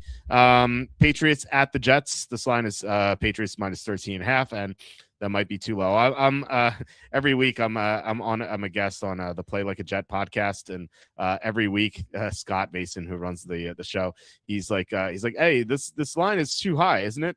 For the whatever for the other team favored against the Jets. I'm like, well, it's not high enough, and that Yeah. proved to be the case the past couple weeks. I think it's going to be the case this week. The Patriots are coming off an upset win against Baltimore, and they're playing a team that they beat already. But you're talking about Brady Cook here. He took 8 sacks against the Saints. He is not an NFL quarterback by any means. He might be the worst of the What's quarterbacks. Tyrod Taylor's status? He's healthy. But they announced Brady Cook as the starter. Again? Yeah, they announced the Brady After Cook they as the put starter. Fields on IR, into his season. Yeah. They said Brady Cook's going to start the rest this week at least. Why? Because they want a better draft pick. They want the draft pick. Yeah. Yeah, that's what it is. So they are. If I'm a player on the Jets, I'm like, what? We're not playing the healthy Tyrod. We're playing this bum. Like why would they try outside of the contracts, but like veterans? I just want to hear the reaction of people who don't really follow football when you tell them, "Oh, Patriots at the Jets this week, and Brady's starting at quarterback." You'd be surprised. There are some people who don't really follow it very closely. Like No, that's my what brother. I'm saying. I'd love to. Yeah, You know, yeah. that I would like to say that. Wow. My brother. Yeah. My brother-in-law is a great guy. He's one of my better friends, but he does not follow football at all. No. And so when he heard the Eagles were in the Super Bowl, and he's like, well, is McNabb still the quarterback? I'm like, Jimmy, that's a long time ago. So get out the old Rocky Horror Picture Show, play Time Warp. Right, exactly. No, I don't see how you can take the Jets here with Brady Cook. We call him the chef. Brady Cook's not going to do well against the Patriots, and the Patriots I think could win very easily, 4 touchdowns maybe. I don't think this line's high enough, honestly. What do you think about this game? It's only a lean, but the only way I could play is New England. Okay. So I mean, only the only way that they don't cover or win handily is if they're sloppy and they turn the ball over and they take the Jets for granted. Although they don't have a big game coming up next week, all they do is they just need to win, to get the division. They play Miami at home next week to end the season, and then they depending upon what Denver does, the Patriots may be the number 1 seed. They probably end up. Well, I won't say probably because we don't know what Denver will do. Let's give them the win at Kansas City, but the win against the Chargers, even though it's at home, I believe, is not a guarantee. But as far as the Jets are still looking for their first interception of the year. Yeah, it's remarkable how bad their defense. It's absolutely amazing. Yeah, I mean, yeah. And that was their strength coming in. Yeah, it was. And Aaron Glenn's a defensive coach. Yeah, what happened? I know they traded away their 2 best players, but that was still midway through the season. Yeah, even before that, they weren't playing well defensively. And you weren't going to have Williams get an interception, most likely. No, Sauce, maybe. That he hadn't been playing all that well anyway. Right. And I guess Glenn should have get around get his defensive guys together and say, hey, don't be afraid of the football. It doesn't bite. You're allowed to catch it. I mean, I that's a guess. remarkable. I mean, and just as bad, I think they only have 3 turnovers recovered all year. And I think they're all fumbles. So I mean, Yeah. to just have 3 turnovers, I mean, that's pitiful for a team whose chances coming into the season rested on really pretty much the defense. Yeah. Yeah. They're a We didn't know defensive what we were team going to that get can't out play of defense. Fields. Yeah, we Yeah. didn't know what we were going to get out of Fields. Of course, we didn't know that Garrett Wilson was going to be, injured for most of the season. Now he's shut down, Yeah. and Bryce, wasn't couldn't do it himself. So the success of the Jets this year, I think, was largely predicated on Aaron Glenn coming in. He's a defensive coach, and the Jets, if they have a quote unquote strength, it's the defense, and it didn't turn Hmm. out that way. So, yeah, I don't know that I'm going to play it, but the only side I consider would be the Patriots. Okay. Yeah. Well, I like them a lot more. Think this should be an easy win for them. But like you said, there could be sloppiness in this game. All right. We have 2 4 o'clock games. The Giants are at the Raiders. The Giants are now favored. The Raiders were favored yesterday, but there was news that Brock Bowers has been shut down for the season. So it's going to be Michael Mayer starting at tight end, although you might see more Jake Betch playing in the Yeah, slot too. So, they like him. yeah, he did not have a good training camp and started slowly, but he's coming on. So, uh, for me, I would be, despite Bowers' status, I would be on the Raiders. Um, so Jackson Dart to me, and we actually talked about this yesterday on our fantasy show. I really worry about all the concussions that Jackson Dart has taken. Like he's been tested for what, 5 concussions, and That sounds about right. at a certain point, you wonder, like, is the brain scrambled too much? I mean, we saw Carson Wentz take a huge concussion from Jadeveon Clowney in the playoffs, and he was never the same. And you can never tell with these guys with their the head injuries. So I think that I just don't trust Jackson Dart. We saw it last week. I know he was playing against Minnesota, which has a great defense, but he didn't complete a pass until there's a minute left in the first half, and he finished with 33 passing yards. And it's not like that was just a 1-game sample size. He was Andy's. I think Andy is reconnecting his computer as camera. There he goes. Andy's back. Okay. Yes, good. So anyway, I don't know if you heard what I was saying, but Jackson Dart also played poorly against Washington as well. Not as poorly, but he was also not very good in that game. So he hasn't played well in a while.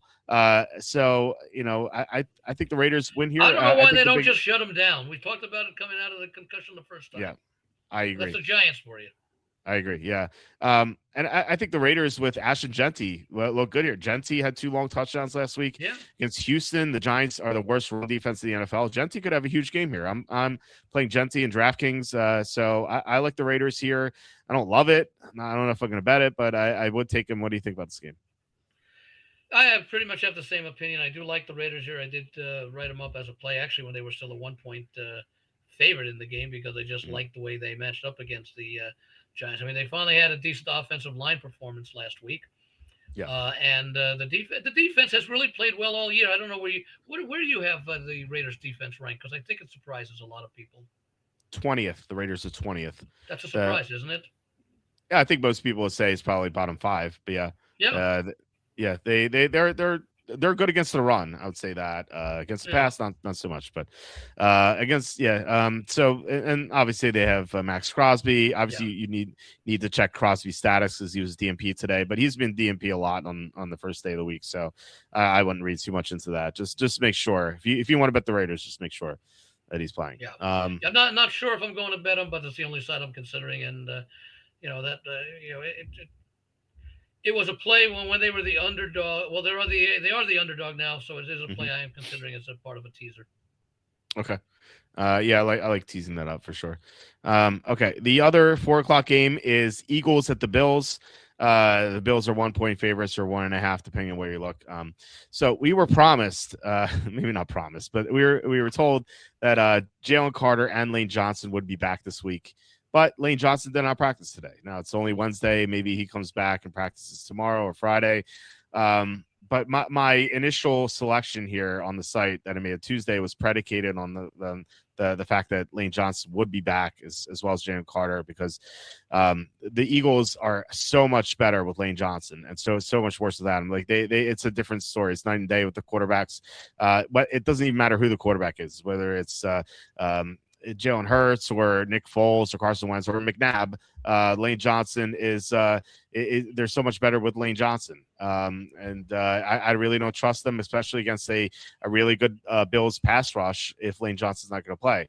Now, if he plays, I think I'd be on the Eagles here. Like I said, I think they play better offensively, and defensively, I think they can kind of shut down what the Bills are doing, because the Eagles are they're the 5th best team against scrambling quarterbacks, and we saw that last week with the Bills. The Bills are playing against the Browns, who are the 4th best team against mobile quarterbacks. And Josh Allen really wasn't running anywhere. He took a 22-yard loss on a sack. I think we could see something similar here from Philadelphia's defense, especially if Jalen Carter's back, which he practiced. So, to me, I'm on the Eagles. I will bet them if Lane Johnson plays. If Lane Johnson does not play, it's a lot tougher. I might change my mind and go Bills in that situation. But assuming Lane Johnson is back, I'd be on the Eagles. What do you think about this game? I like the Bills here. Liked them all week. I know about the thing with the 2 players, Johnson and Carter. But I just there's something should be there about this Buffalo team that I like at this time of the year. They're getting set for what may be their best playoff run, because they may not have the Ravens, likely won't have the Ravens, and certainly won't have the Chiefs to contend. Yep. And I think that this is a team that they are still resting some players. I know that the injuries are still an issue, but I still don't feel all that great about the Eagles.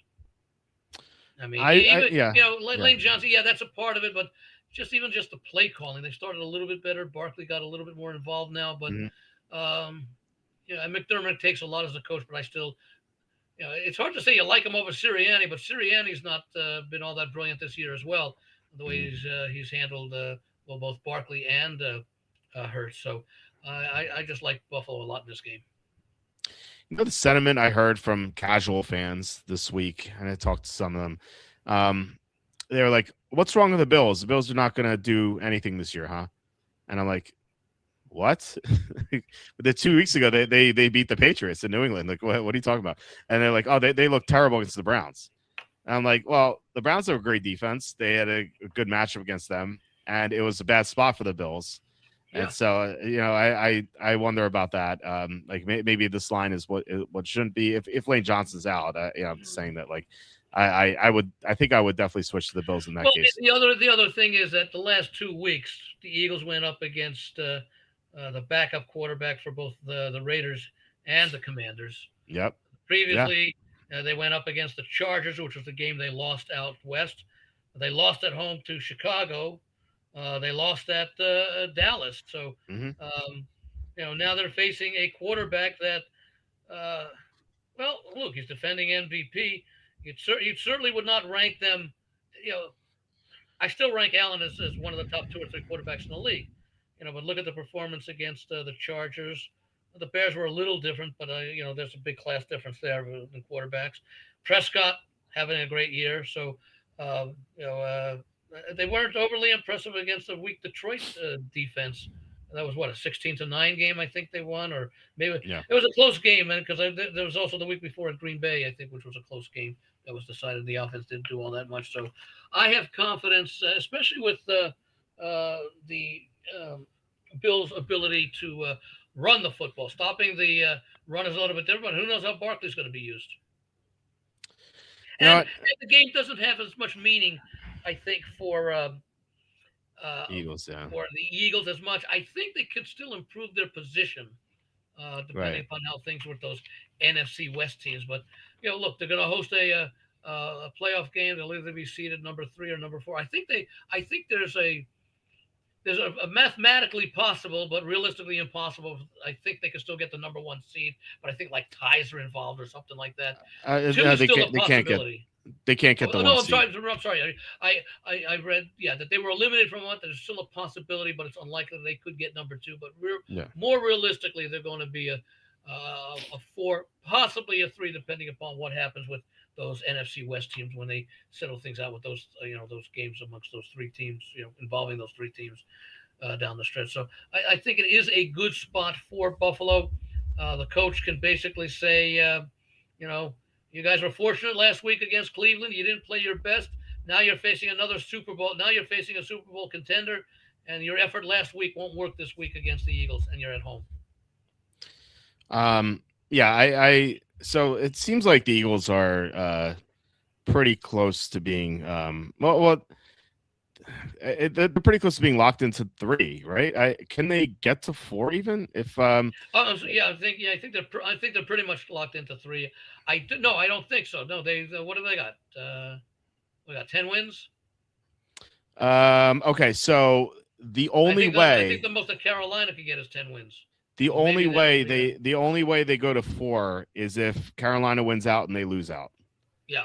That's the only way. Otherwise they're locked into 3, although they could get to 2, but the Bears would have to lose out and they'd have to win out because the Bears have the tiebreaker over them. So yeah, well the Bears could easily lose Monday night and then Sunday night. They play Sunday night, and then they host. They host Minnesota? No, not Minnesota. Who do they end the season with? Detroit. Detroit, yeah. Yeah. Which is a game that might not mean anything to Detroit, other than it's another team. It's another team Detroit can knock out of the playoffs. Well, they can't knock them out. The Bears are in, but right, yeah, they're locked in. Knock them down a bit. Mm-hmm. Yeah. So the Eagles. They have a little bit to play for, I guess, but not as much. Do they care if they're the 2, 3, or 4? I don't know. So yeah, I think you convinced me to switch to Buffalo. The 3 of the 4 seed is I think. Well, let's see. Well, the funny thing, I mean, look, the 4 seed is generally you wouldn't want that because you get. Unless there's another upset, you get the number 1 seed in the first round. The second round. In the divisional round, yeah. But you are playing the strongest wild card. Yeah, that's true. But I was at home. But the funny thing is, we don't know who these seeds are going to be. The 5 seed's way up in the air, the 1 seed's up in the air. It could be the 1 seed right now could be the 5 seed, and then then it changes. So there's no top of the class team in this conference. Because the Rams know they're in the playoffs and they're going to host a home game. Yeah, right. Yeah, that's. And it would take circumstances beyond their control, aside from winning their games, beyond their control as to whether they'll be seeded 3 or 4. 2 is unlikely, but mathematically possible. Right. Okay. All right. Speaking of the team in the 2 seed, the Bears are at the 49ers. The 49ers are 3-point favorites. I swear I saw this as 3.5 earlier today. Maybe I'm wrong, but I thought it was 3.5. But anyway, I can find anything on that right now. Let me see let's see. I am showing 3 minus 15 vig 3, 3.5 at South Point. It's 3.5 in the Circa Million contest. Oh, is it? Okay. Yeah. It's 3.5 on Pinnacle. 3 at the local entity. DraftKings, I'm showing 3 with heavy vig. Yeah, so I'm surprised it's 3.5 at what'd you say at Circa? The Circa Millions is 3.5. Yeah. Yeah, because their point spread line is 3 minus 15. Mm-hmm. Yeah, it's a little weird. So maybe that's why I saw the 3.5, and I got surprised. Yeah. Anyway, this is not a game I'm really looking to be strong on. I think I'd lean towards Chicago because I really don't trust San Francisco's defense. They have no pass rush. Cam Ward holds the ball longer than any quarterback in the NFL, and the Niners got 0 sacks on him. It's really embarrassing how bad this defense is. Phillip Rivers looked like the old Phillip Rivers against them. So if Caleb Williams and this great offensive line that run blocks so well, I think Chicago should be able to move the ball pretty easily against them. Chicago's defense, while they can't get to the quarterback that much either, they're at least ranked a lot better than the 49ers. They've gotten a lot of defensive players back. A few weeks ago, they're missing their top 3 corners, their top 3 linebackers, and their top safety, and most of them are back. So Chicago, I think, is just more just more able to contain the 49er offense than Indianapolis was. George Kittle might be a game time decision, so that'll hurt. And I know San Francisco's offense has looked unbelievable lately, but on a short week and against an unfamiliar opponent, I think Chicago takes this one. See, But I'm not the super short confident. week. I think the short week is a little bit overblown to the extent that there's a short day, but at least they're playing on home and not having to travel twice. Back to home and then travel out somewhere. I don't place as much stock, especially with good teams. Okay, with the short week. They're facing another team, but anyway, I'll let you go ahead and continue. Well, I was almost done. I was going to say that short week against unfamiliar opponent, but I do agree with what you said. A short week for a good team is by the far way, better.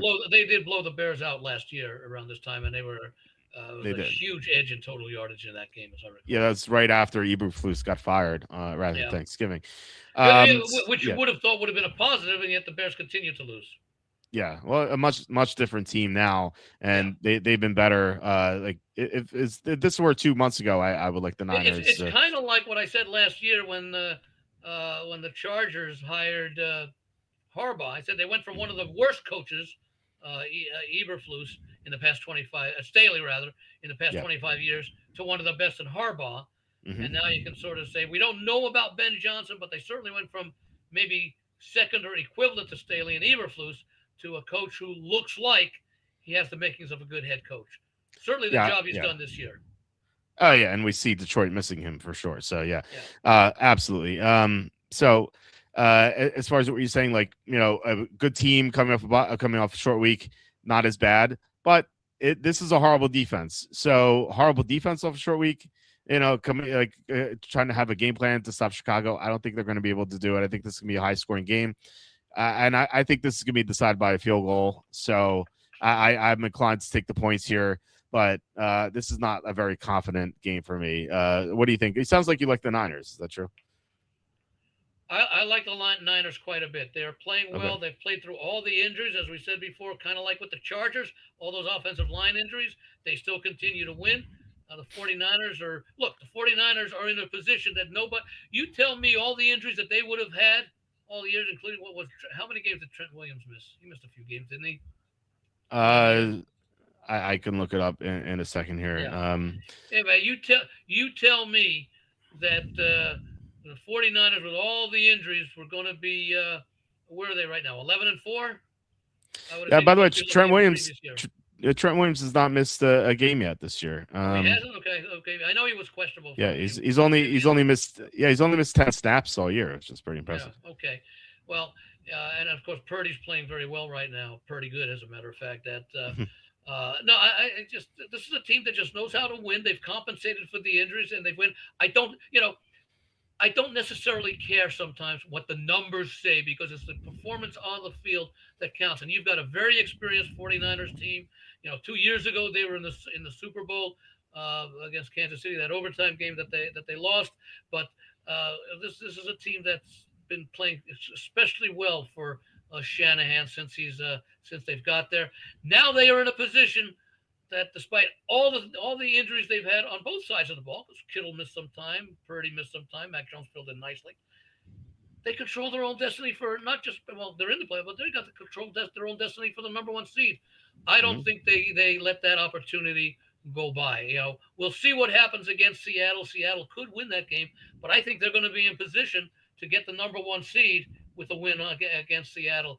The Bears have played well, and I think that now on the road, this could be the spot where they fall. Remember, they took advantage of a Philadelphia team that we all liked in that, at least from a straight-up perspective, on that Thanksgiving Day game. But that had more to do with Philadelphia than it did with Chicago.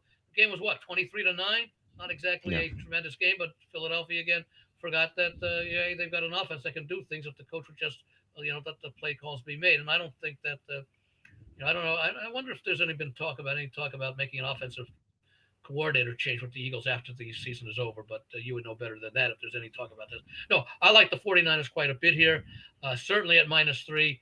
I like him. I don't think I'll play him in the contest if that line is 3.5, like you said.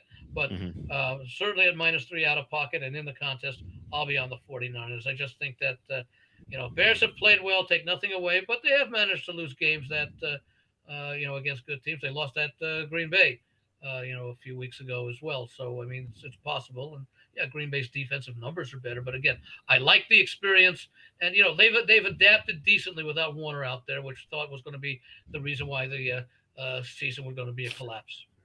Yeah, Tatum Bethune's played pretty well for him, so that's it's good. It's been a nice Yeah. surprise for them for sure.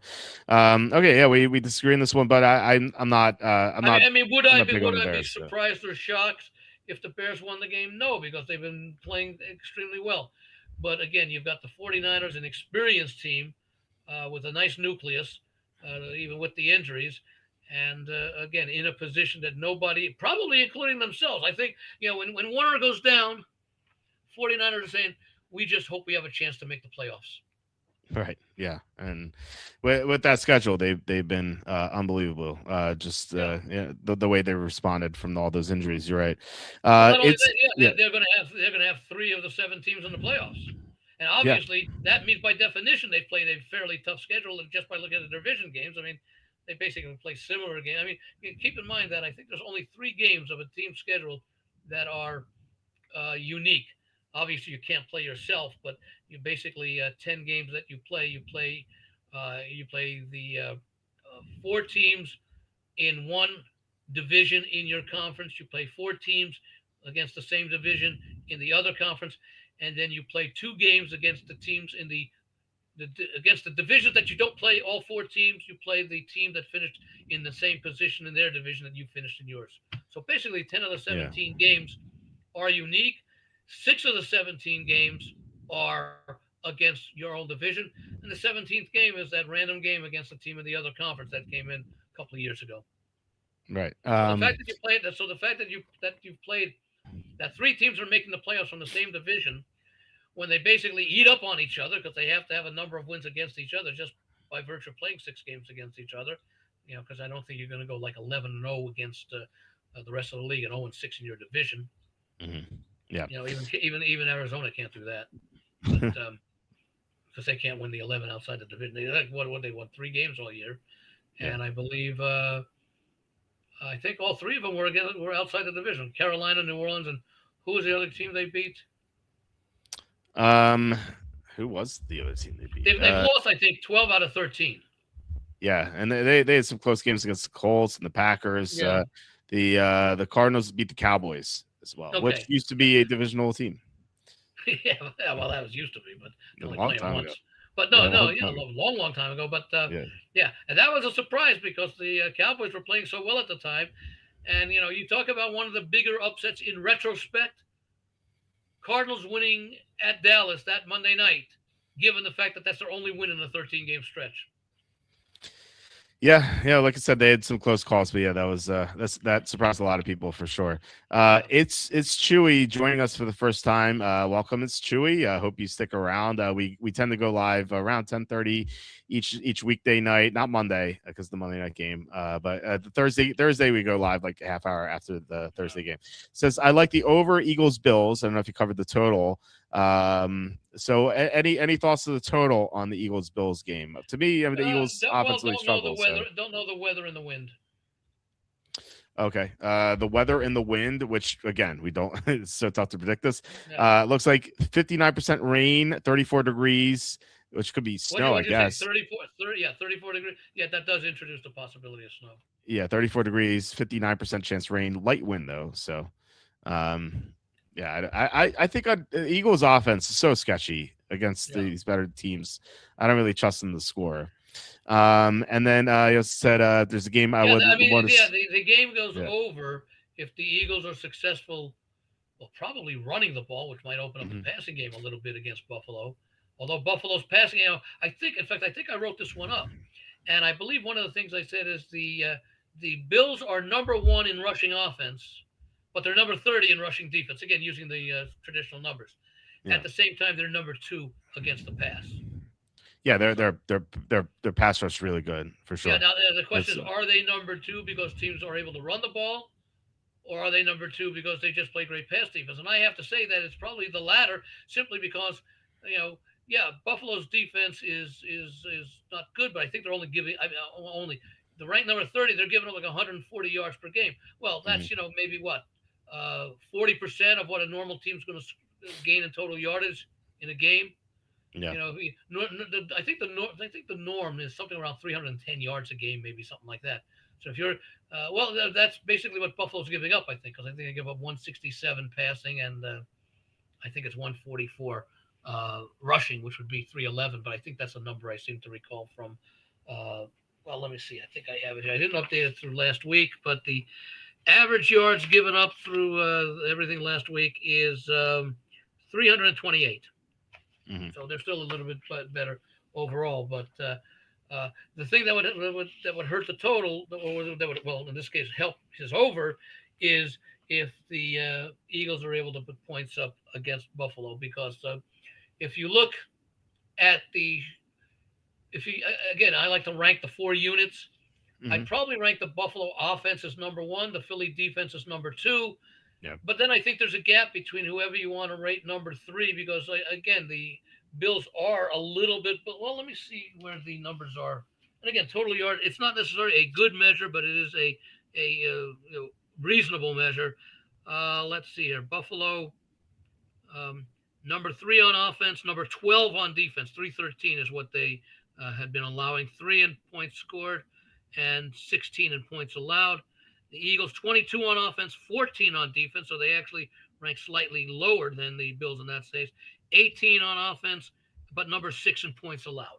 Hmm. Right. And often when you allow a lot of yards, the points allowed, and I'd like to see more of a split here. It's kind of like some of the fallacies I have with total yards and yards per play.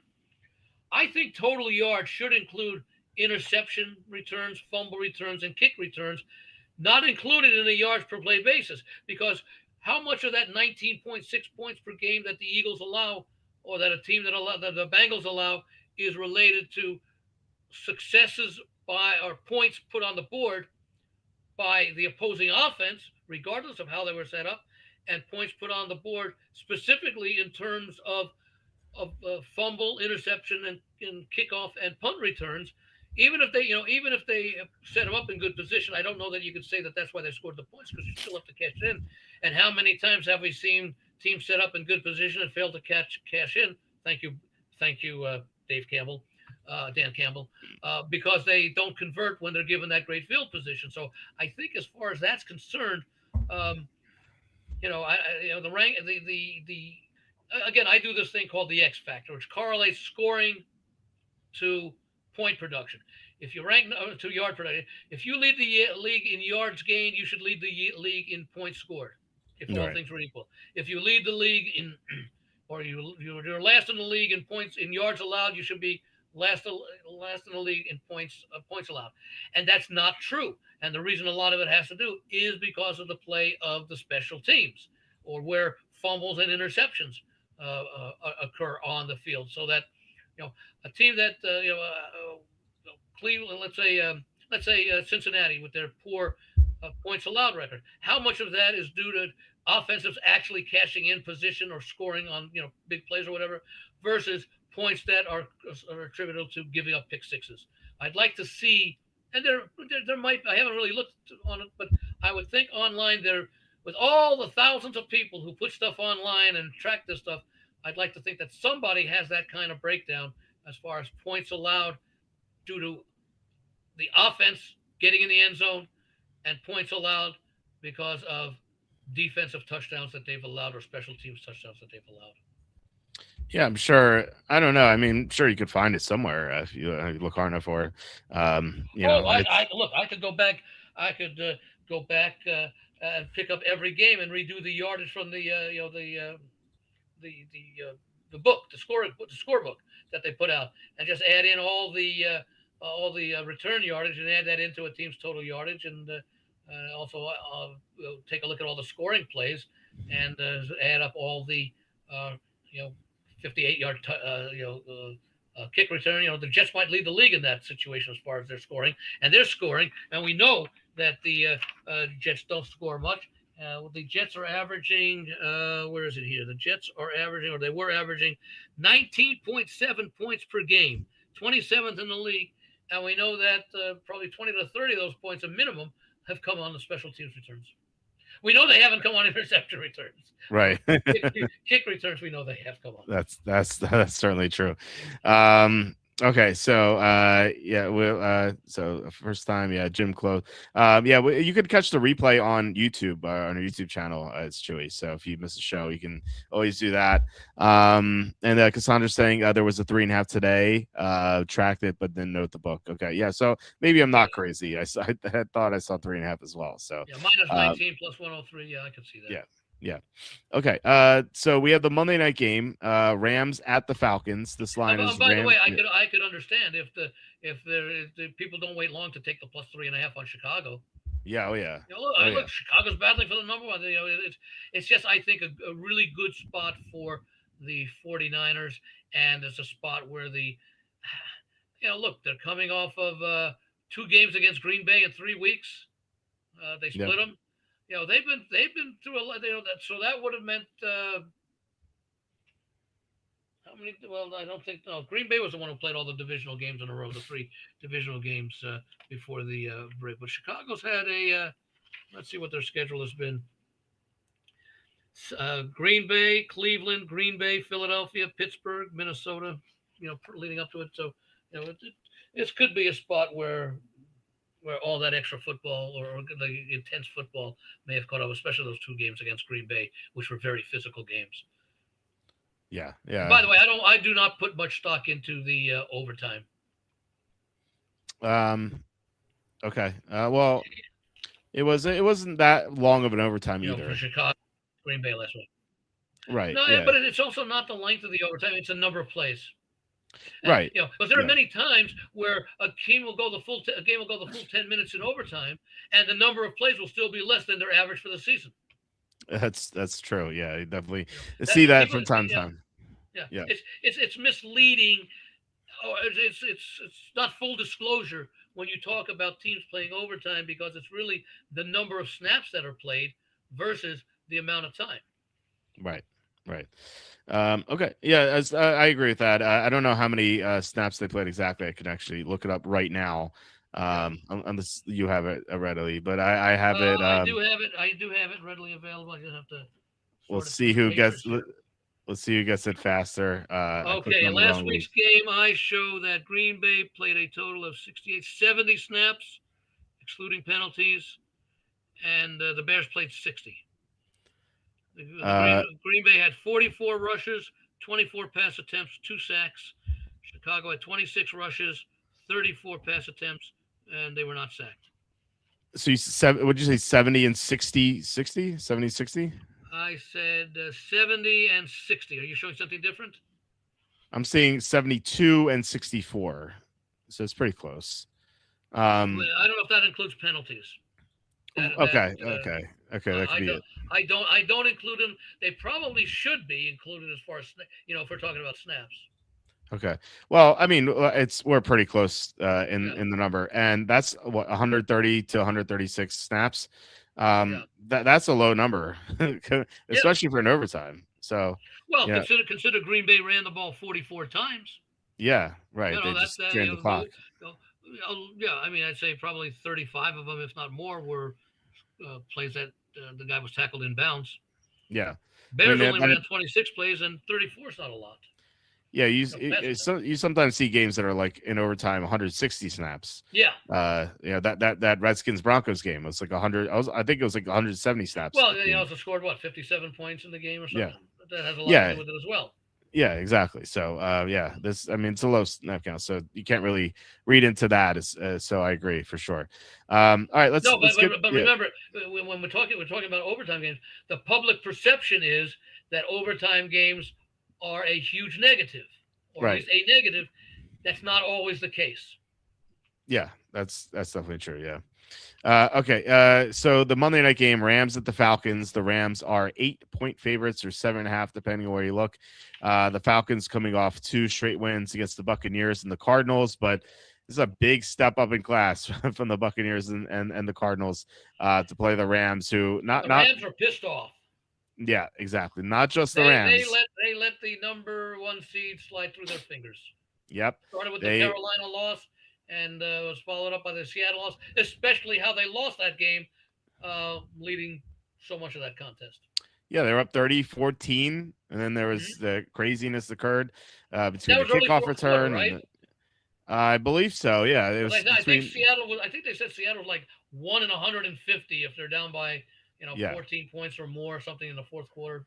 Yeah, exactly. So they were up 30-14, and really the Rams made a huge mistake. They when they scored the last touchdown that they had before overtime to go up 29-14, then they kicked the extra point. They should have gone for two to make it a 17-point game, to make it three possessions.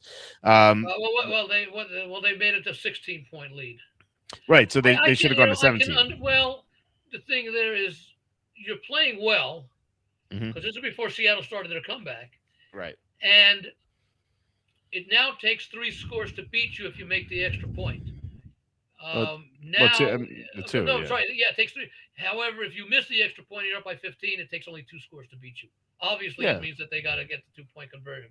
Well, yeah. Either way, it's it's Yeah. either 8+8 or 8+7. But if you get the Yeah. two, then it's 7, 7, and 3. So Yeah. I think going for two would have been the correct move. I actually thought they were definitely going to do it, and then they kicked their point. I'm like, Yeah, oh, that's I weird. don't know that that early, and then again, they were playing so well they could, they obviously couldn't anticipate what was going to happen. I do Yeah. agree with teams, and we saw it with Denver against Washington. We saw it with Seattle in that game. Uh-huh. That if you got a chance to win it, at some point, okay, you're going to have to make a play to win a game. Yeah. Why not do it at a point where the other team has no chance whatsoever to come back? Yeah, Which I is agree. at the end of Totally. regulation. Yeah, 100%. Yeah, Yeah. that's definitely the right move. Obviously, or even at the end of the first overtime. Yeah, because there's no guarantee your first possession in overtime. right. If Seattle ties the game instead of takes the win, the Rams could just control the clock and not give the ball to Seattle ever again. So I think you have to do it. The only problem with that is the game would be a tie, and Seattle. That's right. That was the second game, so that helped. That would have helped. The tie would have helped the Rams because they still have the tiebreaker over Seattle. Yeah. A tie would have been they like a don't. loss. Yeah, it would have been like a loss. Yeah. Seattle, So right. And so anyway, as you said, the Rams are pissed off here, coming off a loss. You expect great teams to bounce back off a loss, and I think they will do that against Atlanta. Just like I said, much tougher competition here. It's a team that's going to be focused. Plus, it is a night game, which tends to benefit the West Coast team more so at home. But still, I really don't trust this Atlanta team. When they hosted Seattle, they lost 37-6. And I know there were some weird circumstances in that game, like Bijan fumble. There's a kickoff return, but still, they were not in the same class as Seattle, and Seattle and the Rams are in the same class. So you would expect the Rams to just have a big edge in this game. So I'm on the Rams -7.5 or -8. What do you think about this game? I lean a bit towards the Rams. I might look over the total, although it's a high number, because Kirk Cousins has been playing better the last few weeks, and he might be able to put some points up on the Rams defense. Rams have been giving up points over the latter part of the season, as far as games go. Now, of course, they've had leads in a number of those games that they managed to hold on to, so they were catch-up points, come from behind points. But I could see the over in that game. But I'm not sure I'm going to play a side in that one. There are only a handful of games. I think I've marked. Let's see, 1, 2, 3, 4, 5, 6 games that I'm considering as standing above the rest. I can tell you what they are if you want to go. Yeah. Want to go over. What are they? The Bengals, the Panthers, the Steelers, the Colts, the Bills, and the 49ers. Okay, and our biggest agreement is Cincinnati. The other ones I think we disagree on. You do like the Cardinals in that one? No. I said our biggest agreement is Cincinnati. Agreement. Okay, yeah. What's our biggest disagreement? I think the rest of them. Oh. So wait. So who'd you say you said? We'll go one by one real quickly. Panthers. I'm not playing that one. So Steelers. Again, I'm not playing that one either. Either way. I did hear that you like Indianapolis. I know you. Yeah. The one. Yeah, I like the Jaguars. I've been Yeah, riding that's them what I this said. whole time. Colts. Yeah, Yeah, Colts. Yeah, yeah, yeah, yeah. yeah. I think The that might be our Bills. biggest.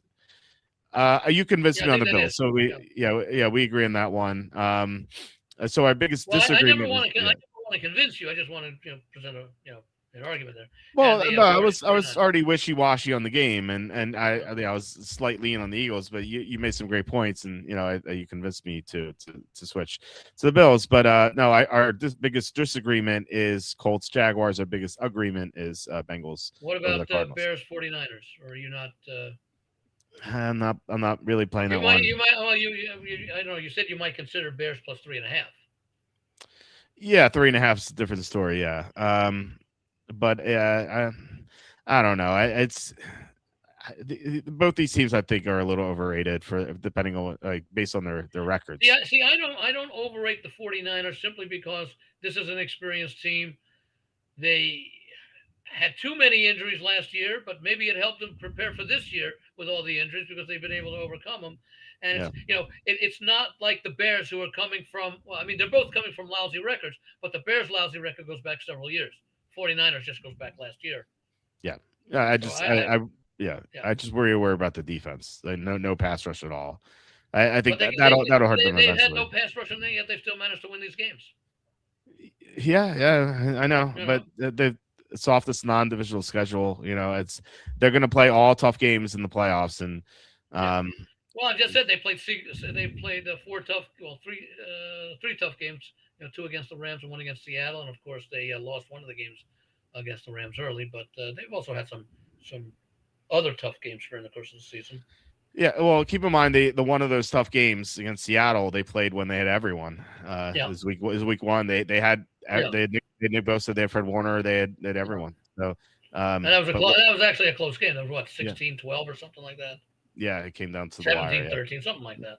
Yeah, But yeah, no. But the point is, they still have a roster of experienced, talented players, many of whom have been in the Super Bowl 2 years ago, and they've got a coach in Shanahan who's been a little bit better as a head coach than he was as an offensive coordinator back in yeah. Atlanta. Mm-hmm. Although Yeah. again, I don't know how much control Shanahan had with Quinn being the head coach. I still don't know why they went into that shell and they didn't do what they should have done. That could have iced the game, but. Whatever negatives Shanahan took from that, he's more than made up for as the head coach of the 49ers. I would definitely agree with that. What is the YouTube channel name? I don't know if you can see on the screen here. It says Walter Football. Yeah, just search Walter Football on YouTube and you'll see our channel.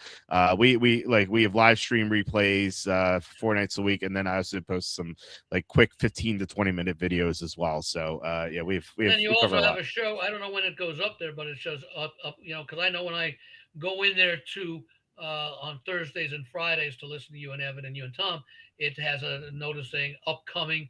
And a scheduled start time of like Yeah. 9:06 Pacific or whatever. So how often does that go up? Do you know how far in advance that people are alerted about an upcoming show?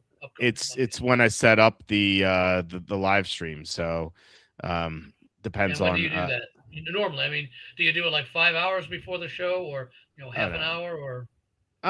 You know what? It would be tough to do it like 5 hours before. I would love to do it like 5 hours before, Yeah. but it's just difficult to do that way, just because like everything would be on the camera, the microphone, everything would be on. It's hard to type with everything here. But no, you it's could, when you could turn the camera off though, couldn't you? Or maybe not. yeah, I could turn the camera off. It's just it would. I don't know. It feels like stuff would be in the way. When the show is scheduled to start around 10:30 your time, what is it, like maybe 10 o'clock? You like 10:15 usually 10. Oh, 10, okay. 10, So it's 10, only a 15. few minutes before. Okay. Yeah, it's not. It's like 20 minutes. See, Yeah. like on Thursday nights when it's you and I know that we're going to start at a certain time because we're not going against any games. Right. But when you do the show on Thursday, it's an approximate time, roughly half an hour after, so we don't know when we're going to start. Like I went in, I guess maybe Friday night, and it showed 9:06 Pacific, and maybe that was the day that I'm trying to remember, or maybe it was a different day. No, it was a Thursday night when you were doing it with Evan, and we Yeah, had the overtime you're right. It was in the our show's Seattle delayed. Yeah, Rams game, and it was not. But it said, I think, that the show was scheduled to start like what would have been just past midnight your time. right. Yeah. The So, the show's delayed because of the so for overtime. I'm Yeah. just saying. So for our questioner wanted to know, that he could be noted. Well, he can also.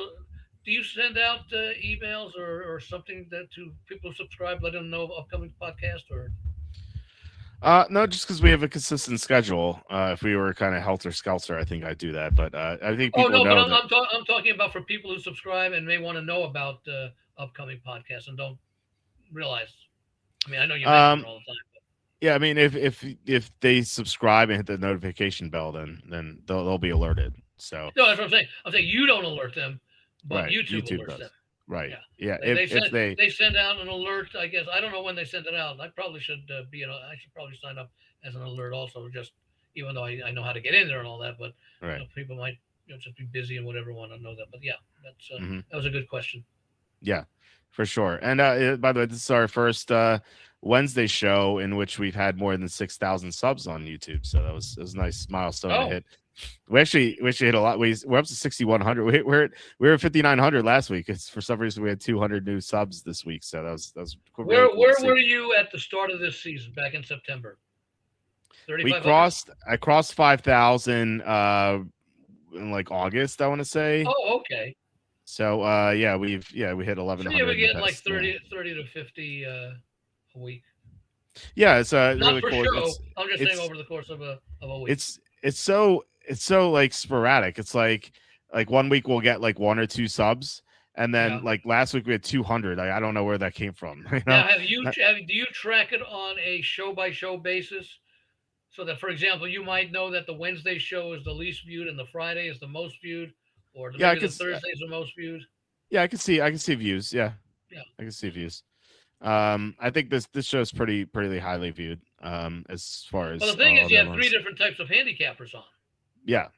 You know, That's- and of course Tuesday. Is it Tuesday? Yeah, Tuesday you have your fantasy on. So it's really Yeah, 4 distinct shows. last week we had more views on this one than all the other shows. No. And Maybe because we go the longest, 4 hours or whatever. it could be week 15. We were the highest on Wednesday. Week 14 we're the highest on Wednesday. Week 13 we're the highest on Wednesday. Now, So let me noticing ask you, Al, better here. because I have a theory on that, and it's got nothing Yeah. to do with me being on the show.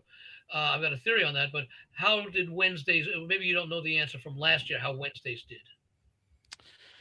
I have to go way back. Okay, no. The theory that I know. have is that because you do the fantasy show on Tuesday, Mhm. Wednesday is really the first day when you start doing the handicapping. Yes, although So it's listeners getting their first opportunity to hear some thoughts as they're also formulating their opinions because the NFL week starts the next day, Thursday, Mhm. and this is like the first time when they're really getting the opinions on the games that they might be able to take action on beginning on Thursday. Yeah, well, last year we did we changed the schedule because we did Tuesday picks, then Wednesday fantasy, then Thursday and Friday Okay. picks. So you're right. Last year Tuesday was our highest picks show. That was that. Okay, so that was Yeah. the first day that. Well, I guess part of it also is to forget the fact that I'm on Wednesdays and I'm on the first handicap show. They want to get your initial opinions on the week's card. So that's why Tuesday would have been the most frequent day last year, Wednesday this year. Because on Thursday and Yeah. Friday, they're only getting, well, not necessarily because you think about these things, but they're basically on Tuesday, on Wednesday, they're getting 2 fresh opinions. Yeah, right. On Thursday and Friday, they know a lot of your opinions, so they're getting a 3rd and 4th fresh opinion. Yeah, that's true. Although I do make changes throughout the week, so sometimes it's different too. So, yeah, no, I that does make sense. But I mean, No, but that's a nice growth pattern that you have, though. yeah, it's pretty cool. So, Yeah, hopefully we keep trending upward. And if you're listening Yeah. and you're not subscribed, please subscribe so we can inch closer to 7,000. I think that'd be awesome to hit. I don't know when, but at some point, and then eventually 10,000. That'd be And for those fantastic. of you on the East Coast, subscribe to the alerts. So at midnight when the show's about to start, or thereabouts, a little early, you can get woken up at your computer Yeah, exactly. as long as you Or if have you're the not, speaker on. yeah, as long as yeah, if you're a night owl, then then you don't have to be waking up. So, all right, so yeah, great show, Andy. Yeah. It's once again a fantastic. Well, Love doing the we're show with you. barely going to hit 3 hours. Wow. I know what's going on. I do have some work to do, and Yeah. you know, Well, also, I don't think either of us really have. I mean, we spent some time, but I think probably we didn't have strong opinions on the three Thursday games. We right, were talking more about concerns and why we couldn't feel all that comfortable. I think maybe the one thing that you had was, and again, it depends, and you probably won't be able to do anything. But I think you like the Lions, Broncos, not the Lions, Broncos. the Broncos, rather. Yeah, laying that big number. Yeah, it's weird. A couple weeks ago, I never would have thought I'd be doing that, especially given my disdain for the Broncos. But the way the Chiefs just quit, it's Yeah. hard not to take that number. So Well, yeah, yeah. Of course, the only thing is you wonder if okay, Andy Reid has somehow found some words to say that hey, what we saw last week, our home fans. Let me see. Where does Kansas City end the season? They ended on the road. yeah, they're in Las Vegas. Yeah, Yeah, yeah, they're here in Vegas. Boy, what a game yeah. that'll be. I think they may pay me to take tickets to that game. But Well, if I feel no, bad for anyone who bought tickets in advance to see Mahomes, oh yeah, yeah. But no, I wonder if Andy Reid will basically say, "Hey, this is the last home games. The fans have been great. They've been very well rewarded. Yes, they're disappointed and they may express it and all that, but let's leave them with something to uh, give them some encouragement. We know Pat's going to be back sometime next season.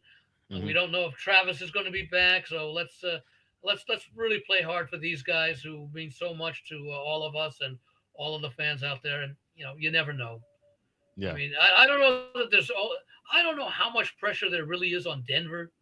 I mean, it'd be nice to be the number one seed, but they're in the playoffs. They're going to host a home game, right. and Denver does not have to win by a margin to just get out of there. But I would be surprised, and I don't know if it'll work out as a win, but I would be surprised if the Chiefs are as lackluster tomorrow as they were last week.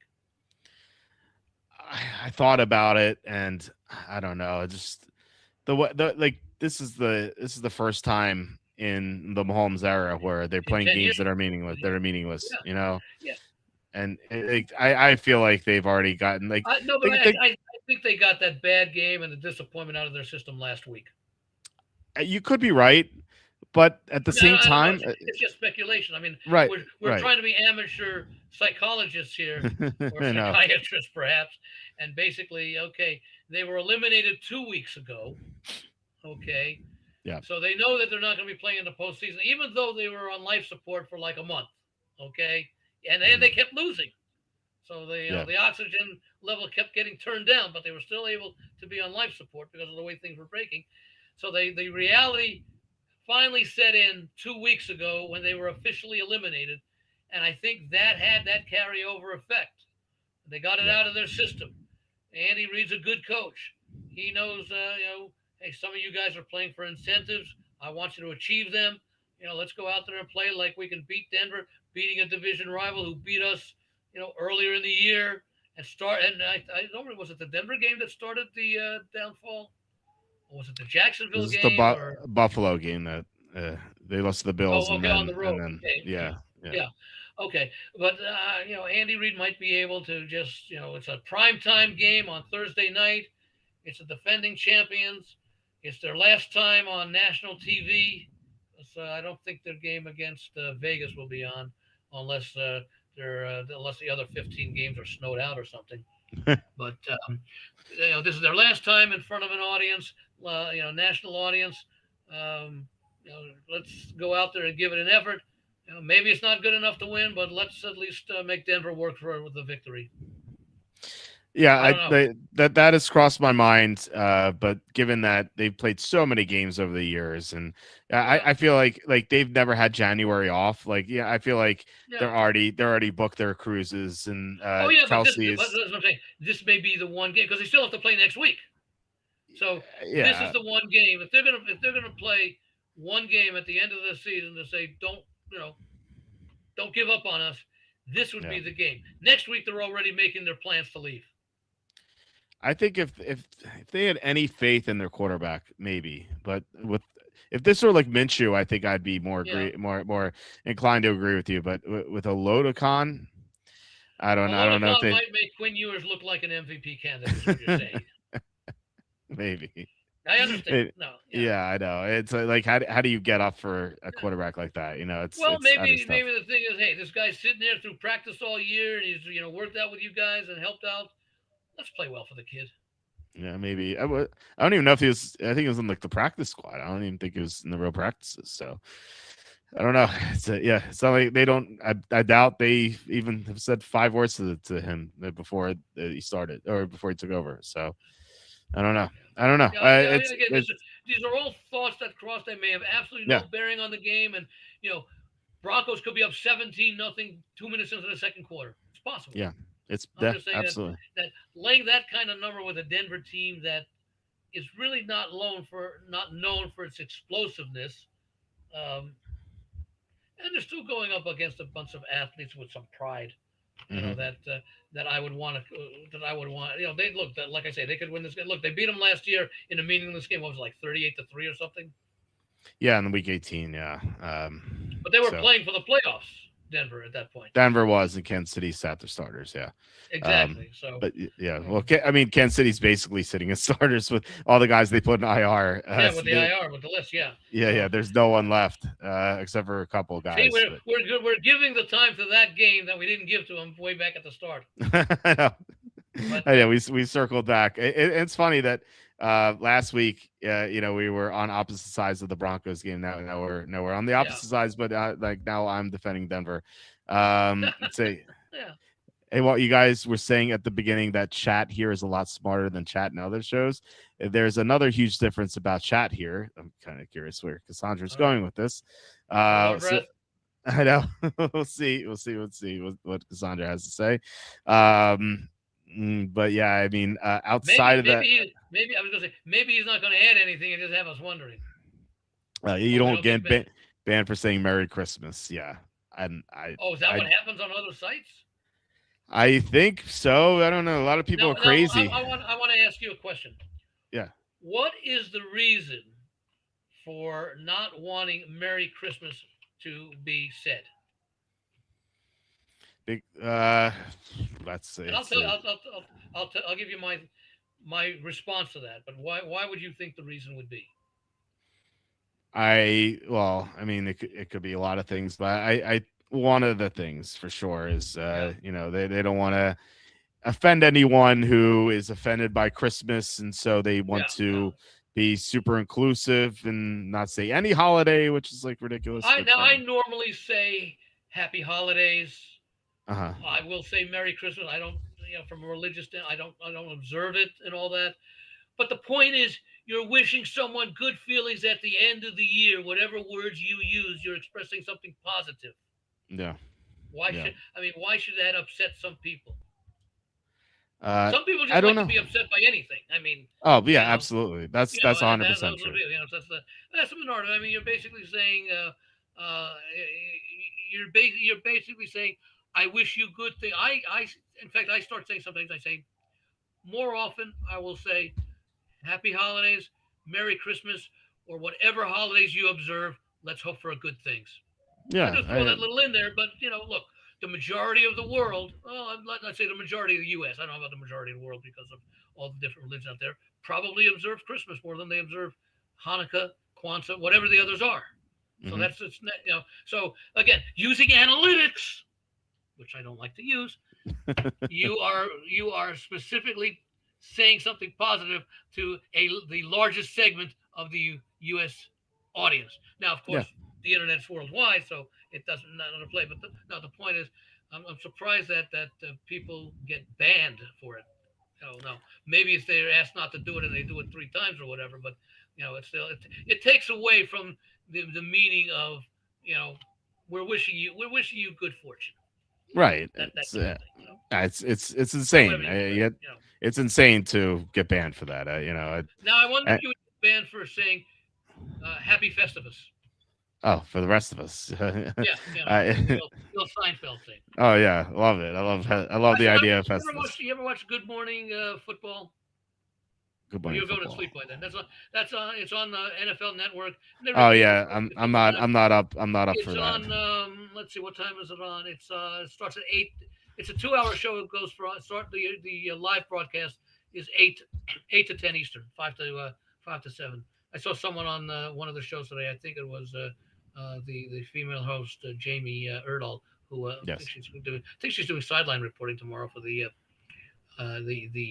Vikings Lions game. I think it was her who was wearing a sweater that said "Happy Festivus." Oh, that's funny. That's Yeah. funny.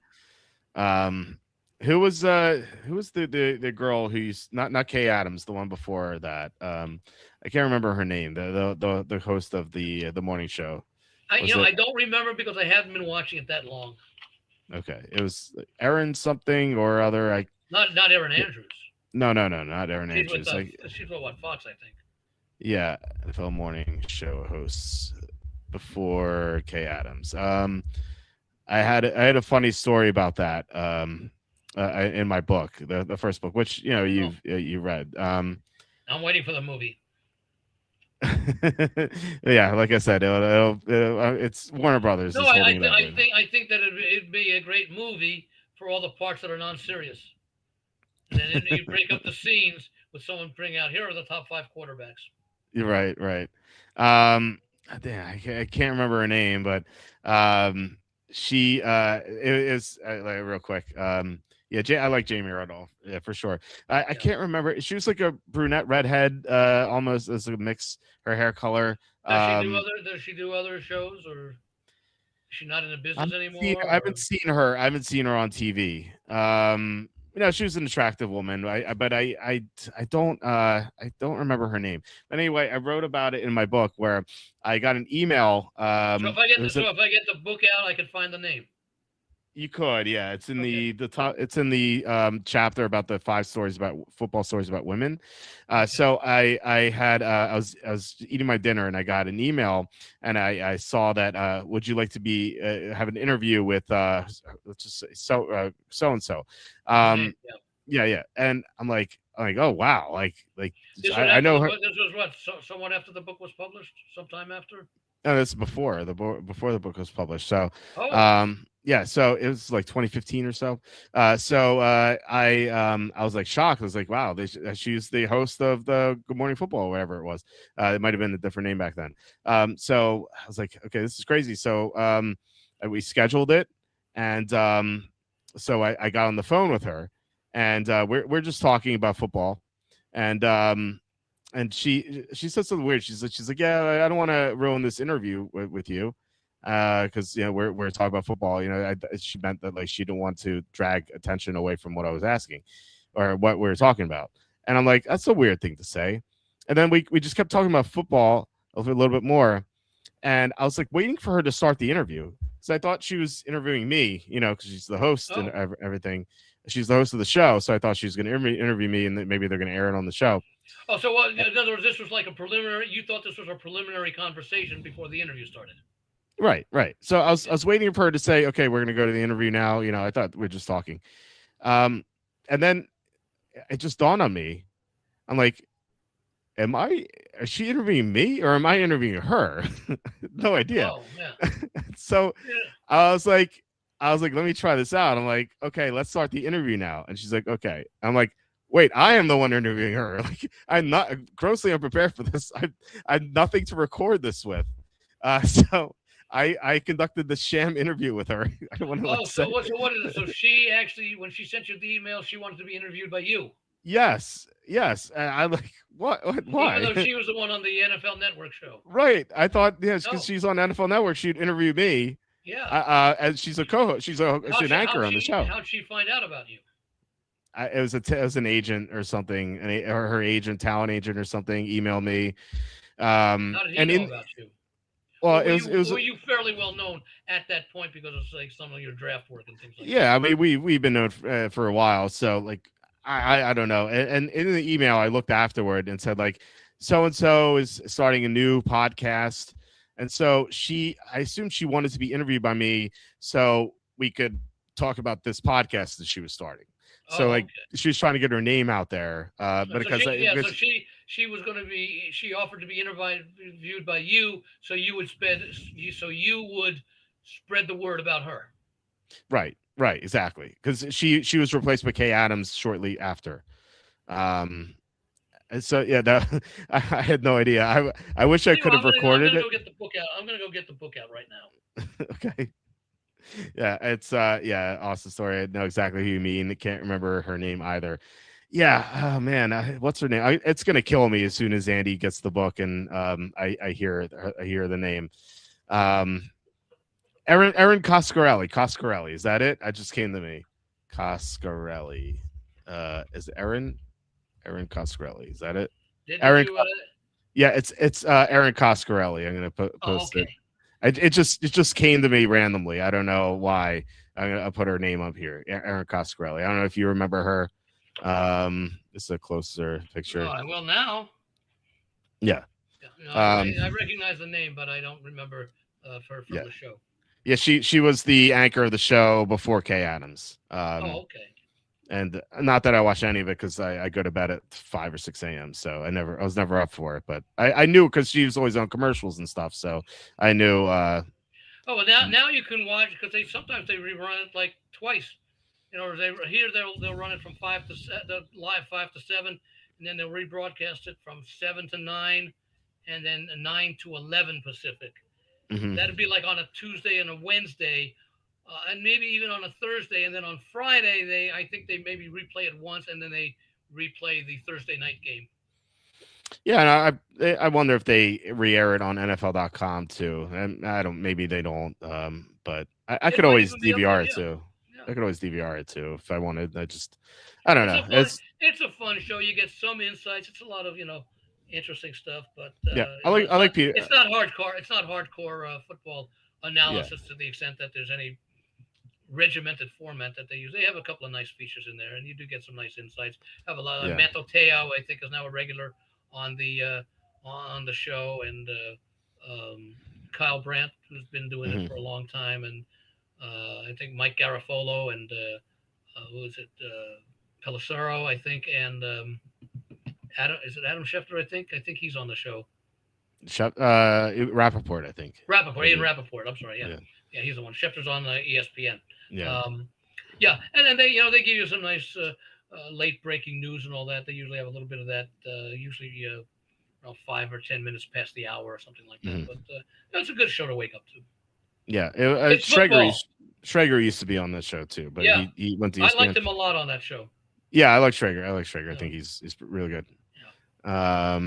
I know this is super early. What are the 5 receivers you're looking to draft for fantasy next year? Top 5 receivers. Well, I mean, Jamar Chase obviously is there. What's his name? Kid from Seattle. Yeah, Jackson with Njigba, Puka Nakua. Those are, I would say, the top 3. Who else? Let's see. Chase. Yeah, Jamar Chase. Yeah, I mentioned him. So, who else? I want to say Justin Jefferson, but you can't trust the quarterbacking situation. Yeah. Who are my top this year? Let's see. So it was Malik Neighbors will be back from injury. But would he be a top draft choice considering he missed the whole year? With the there's potential with Jackson Dart there. Yeah, I would say he's more 6 to 10 coming off the injury. Yeah. Drake London's involved. Nico Collins has to be up there. CeeDee Lamb, and Amon-Ra St. Brown. How about Pickens? Where would he be? Pickens is pretty close. Probably 6 to 10. And that's the question: why with Pickens and Lamb, how much do they take away from each other? Yeah, it's tough to gauge them. You have tough decision to make with DraftKings for tomorrow with Pickens versus Lamb. Lamb's like $300 more than Pickens, so um, you do get a slight discount with Pickens, but maybe that means more people play Pickens, so Lamb would be the best Yeah, choice because he's going to be because on with less owned. fewer people competing. Yeah. Yeah, less owned now. So, yeah. So, off the top of my head, I would say definitely Puka, JSN, and Chase definitely in the top three, and then I would say St. Brown and Lamb. I think rounding out the top five. But a lot of Pickens is close, Collins is close, Neighbors is close. So, yeah. Pickens will be paid. Let's see if he tries ever hard ever after that. Yeah, that's true. It's good. It's a That good could point. be that could be a nice deciding factor between the. That's that's that's That's why it's a certain. tough Yeah. question to ask because we got to see who gets the big contracts this Hmm. offseason. Yeah, that's a good point, Cassandra, for sure. All right. Anything else before we head out? I feel like we covered a lot as No, we usual. And managed to cross the 3 hour mhm. mile post, Yep. and that's it. Let's hope that we have some exciting games this week like we had last week. Last week was a really good week to Yeah. for entertainment. In fact, what was it? The Rams Seattle game. It was right up there with that Buffalo Baltimore game at the start of the season. Hmm. Yeah. A It little was. It different was way right. because it was a big comeback. Well, it was a big comeback, I think, in both of those games. So, Yeah. yeah, so that was fun. So hopefully we'll do well, and we'll recap it next week, and we'll talk about I guess week 18, one of the more difficult weeks to handicap because you Yeah. just don't know. I mean, Oh, Andy, I think disconnected or something. Players that had a great year tend to regress the next year. Yeah, that's true. All Yeah, right, Andy's back. Andy's back. yeah, yeah. We just what I was going to say about Week 18 is we probably know who will play and who won't play. We just don't know if how hard the people who will play will play. Yeah, absolutely. You just don't know. Yeah, some games I feel like are easy to handicap, but a Yeah, lot of them are very tough. but So those will also be reflected by a 13-point line. sure, exactly right. Yeah. In fact, in Week 18, I like to take a look at games priced at a field goal or less. Hmm. Those Okay. games generally mean something for both teams. Um, and I don't know how many of those games we'll have. I mean, I don't think we may not have any games that decide, maybe one or two at most that will decide, winner makes the playoffs, loser goes home. Hmm. Right. Because we got so many spots already spoken for, and we Yeah. still have this week to play. Yeah. And we could have a lot of meaningless games depending on what happens Yeah. this week. Like Tampa loses, Carolina wins. That's one. That's not gonna be meaningless. So there are a Or bunch of them as Ravens well. losing, Pittsburgh wins. Yeah, or Chargers lose, Broncos win. Broncos have the division, and if the Yeah. Patriots lose too, then well, they're not going to lose the Jets, but still. Anyway, yeah. So yeah, we're gonna have some games that are meaningless, some games that mean a lot, and it should be fun. Yeah, but yeah, guys, thanks for watching and commenting. Really appreciate it. Thanks especially to Andrew for the $5 super chat. Thank you so much, Andrew. We'll be back tomorrow about 20 to 30 minutes after the Thursday game's over. But no show Friday this week. Tom is traveling, so Tom will not be available to do the show Friday. So Well, you don't want to do a 3-hour monologue? it's tough. It's tough to keep Maybe talking about 2 yourself. hours. Yeah, I've done a 2 hour monologue. Three would be really pushing it. So I don't know. I mean, no, I wouldn't say no show for sure, but like it would be, I feel like, repetitive over what people have heard all week. So yeah, and I need to catch up on stuff. My son's birthday's next week, so I have to How old is buy he going to be? 4? It's gonna be 4, so I have to buy some Wow. presents for him. So should be fun. Can't wait. I think we're going to an indoor water park on his birthday. Wow. So we went there a couple months ago for his friend's birthday, and he had a lot of fun there. So I think we might be taking Which him. park? Which is the park? It's called Sahara Sam's. It's in New Jersey. Oh, okay. Yeah, it's good. And it's pretty fun. So, and they have an arcade. You're not gonna go to Six Flags. No, not. Well, actually, we went to Six Flags. My wife took him to Six Flags last year because it was a Tuesday, which is my busy day because I posted my picks on Tuesday, and I was like deathly sick that week too. So, how do you like the roller coaster? Well, I mean, he rides kid stuff, but he likes the rides. He's Okay. a big fan of them. So, and yeah, it took a little bit of courage for him to warm up to the water slides. But after I told him I'd go down with him, he had fun with them, and then eventually he kept wanting to keep going and going and going like over and over again. And I really hurt my back that day. So Mm. hopefully my back is Did he get to fares go down better. by himself I would go in ultimately? after him. I would go. No. They had I mean they have a kid slide. I couldn't go down that, but they had a slide for like both adults and kids. It's not like it wasn't like very deep, very like it Long. wasn't good. Yeah, it wasn't very long, but like it was there's like a tunnel. He was afraid to go in the tunnel at first because it No. was all dark. But I said, hey, I'll be right behind you, and then actually Oh, get him. I was You like, get him some ready for get him ready for MRIs. yeah, right. So I some kid went ahead of him. I'm like, look, Conrad, he's gonna go and he's gonna end up there, and he ended up there, and so that gave him some courage, so that it would be okay. But yeah, it was fun. So I think we'll have good fun there. So anyway, I have to figure out some presents for him and stuff because it's always tough with New Year's kids because I just gave him a bunch of stuff for Christmas and now and then the holidays and Well, is, now he, I what's his birthday? The 31st. 31st, yeah. Wow. So yeah, so it's You got that tax deduction. You played that smart.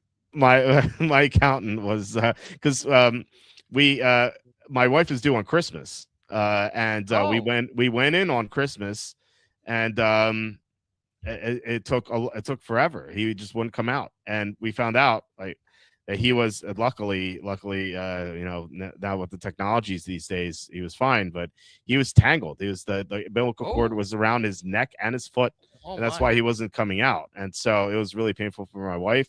And so they had to induce, and that was it was terrible. But like, you know, I mean, she made it through. So, And no, um, neither of them have any problems.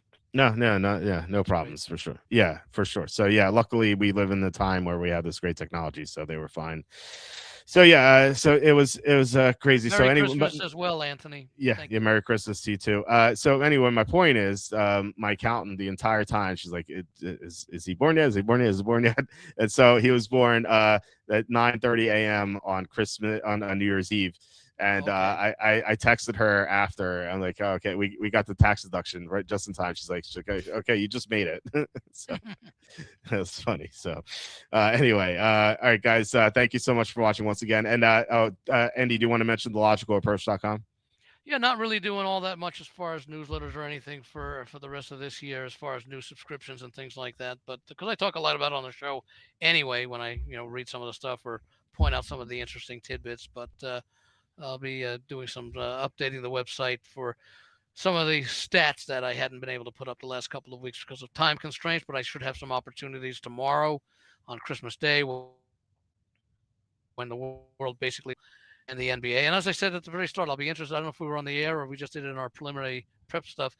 I'll be interested to see how the NFL ratings compare to the NBA because the NBA Yep. Christmas Day, their quadruple header, I don't know, I think it's 5 games, quintuple header, I guess, has always been a main draw for like 40 years. I remember going back east when I was still living in New York, going to Knick games. They'd often play Boston or they played Philadelphia on Christmas Day. That used to be a big thing every year. And of course, now with the popularity and the widespread, the globalization of the NBA as far as interest goes, that's and they always have attractive matchups, and I think the matchups are basically attractive this year as well. So I'll be interested to see how the NFL ratings compare to the NBA, especially with the NFL games being shown on what is it? The first two I think are Netflix, and then the night Hmm. game, the Denver game, is I think on Prime. Yep. So I don't. There'll be a part of the audience that won't be able to get those. Now, of course, here in Vegas, if you don't have a subscription, there's no problem there. And probably that's the same true across the country in sports bars. You'll be able to watch those games depending upon the specific location. But also, the schedule for the NFL is not all that attractive compared to what it could have been if the teams playing tomorrow had all played up to the preseason expectations. These would be 3 great games, Yeah. Yeah. with 1 week to go after this game. So I'll be interested to see what those ratings are like. But my guess would still well, see, I don't know how they measure the those streaming games, because they don't have. And one thing also about these ratings is, what assumptions do you make about games that are being shown in bars? Right. Where you Right. could have 1 to 200 people gathered around multiple TV sets. So anyway, tomorrow I'll get a chance to do some updating on the website, and long overdue for some of that stuff, and looking forward to the final 2 weeks of the season, and then the third season begins. Yep. Yep. Yeah. Can't wait for it. So So I will wish all of our listeners, and I'll wish you a Merry Christmas, Happy Holidays, whatever everybody celebrates. The message is wish good things. Hope the bets go well. Hope 2026 is a rewarding year for all of us. Good yeah. health, good happiness, and rewarding events.